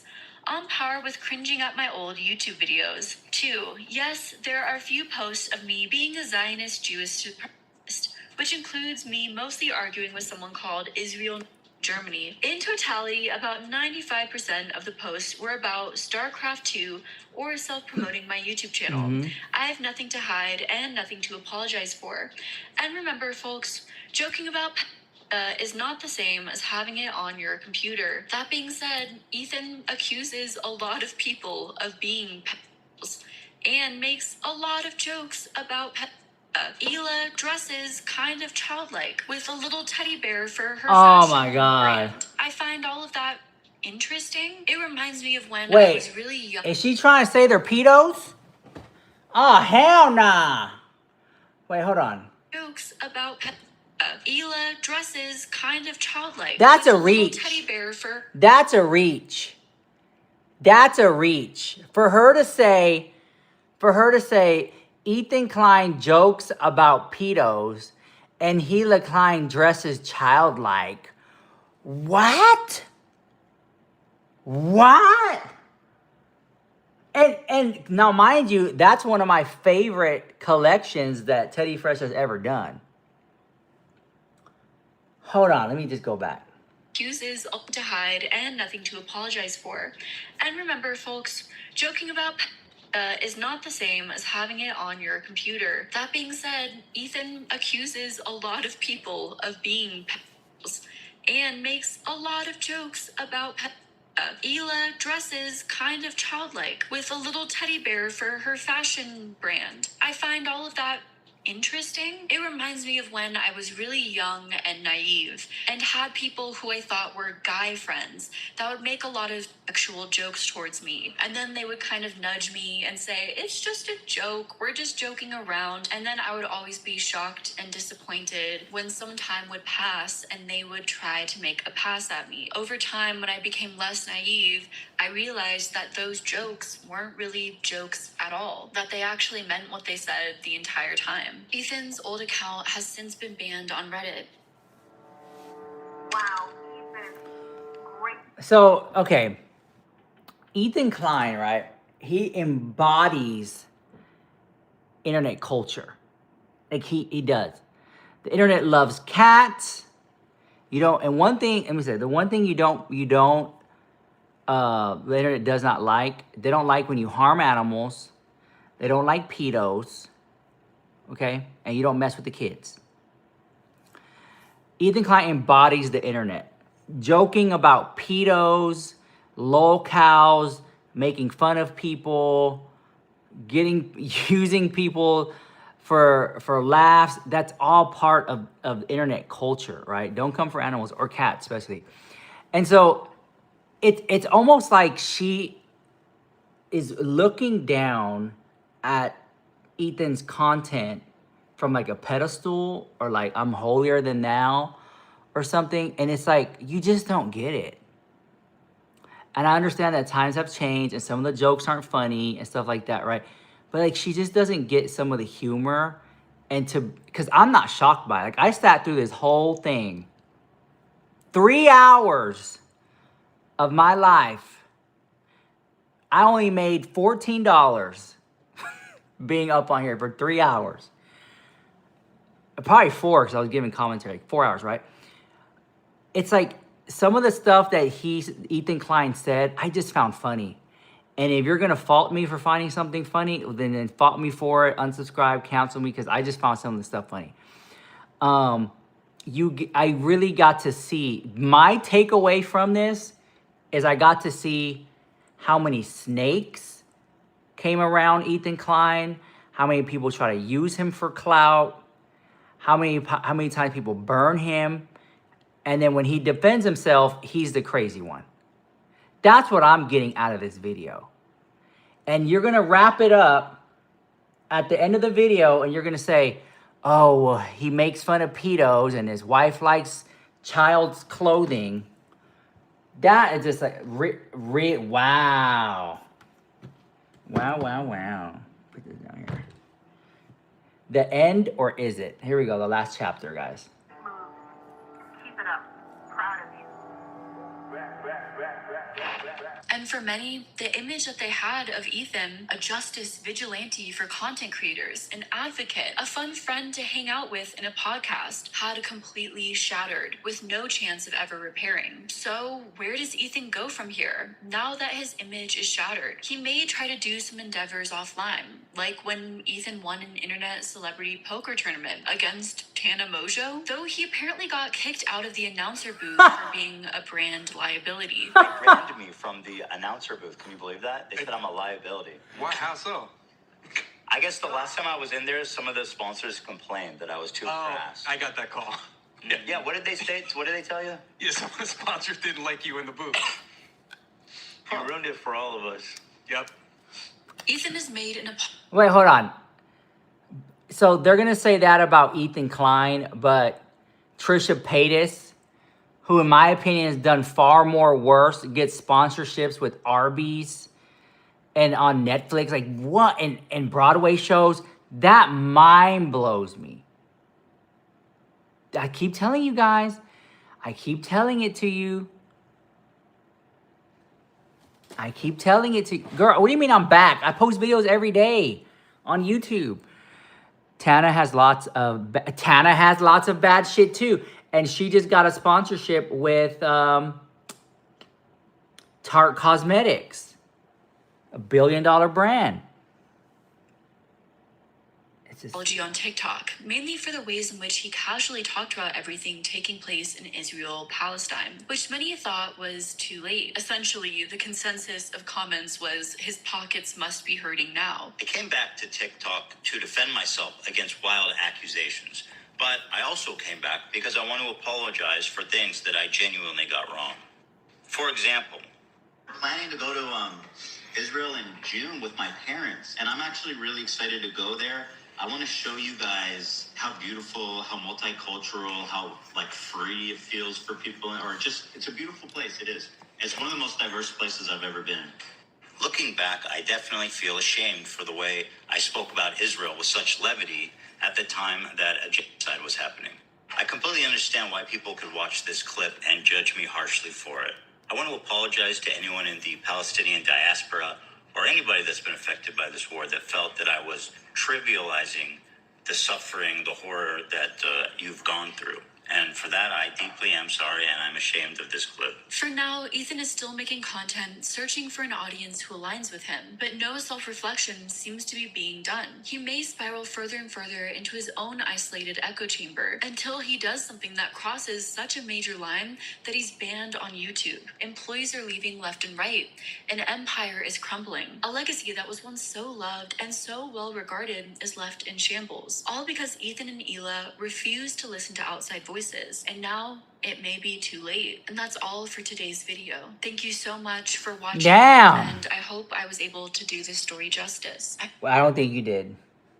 I hope I didn't outrage too many people. And if you were a Fallen fan, a former fan, or a current H3 fan. All right, I'm bored of the house. Girl, I've been live streaming for 4 hours. Big flop. You did like every day. You did like everybody.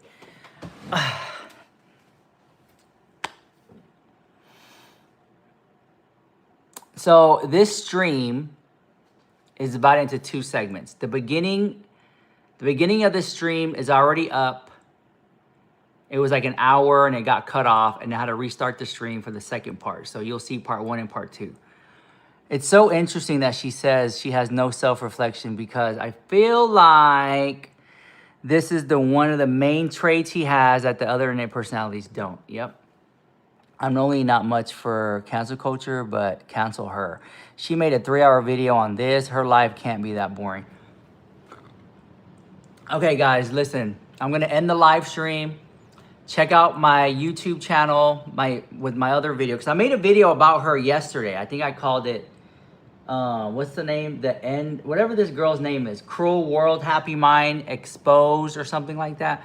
Thank you, Checkman. Thanks for covering this slop. Thank you, baby. Mwah. Yeah, I'll try to give me some tacos with that. Appreciate that. Check out my YouTube channel. I made a video about her. I'll show it to you right here. Even if you already watched it, or you haven't watched it, or you don't have time to watch it, just hook me up here. Just click on, see, it's right here. See, it has a fire behind her, and I put her face in the thumbnail. Just click the video, drop a like, drop a comment, just for the engagement, the algorithm, for the algorithm. Do it for the algorithm. Hype up, yeah, you can hype up the video too. Thank you, Rizlux, you the GOAT, and hope you have a great day. But to end the stream, I'm gonna say this, and I said it multiple times during this video. Watching it proved to me how many snakes Ethan Klein has had around him, how many people have used him, backstabbed him, burned him, and no wonder he thinks twice about some of the people he lets around. That's all. And in essence, painting him as crazy or a villain, it's only because how many times he got burned. He's not crazy. He's not a villain. He's probably the most sane person on here. Because you got to watch. This whole video is stupid. If I was to make this video again, right? If I was to do this video, I'll show you how I would do it. I put Ethan Klein in the middle. Hassan, iDubbbz, Frogan, Trisha Paytas, Moses Hochman, and any miscellaneous characters I forgot. And I'm gonna say, in this video, I'm gonna show you one by one how each of these people switched up, used, and fucked over Ethan Klein.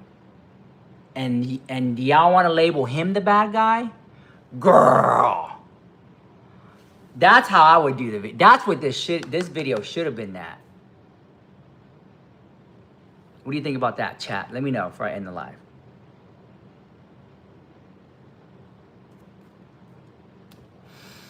Mm-hmm.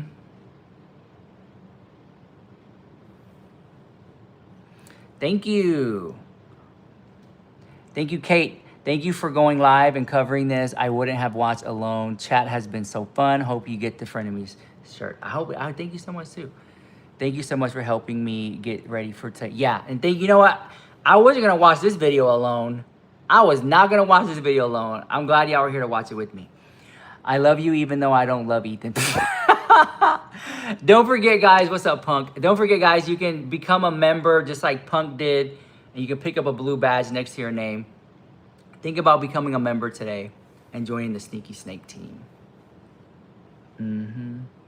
Crazy how you just intellectualized that for us. I appreciate you helping me, stoned ass, understand.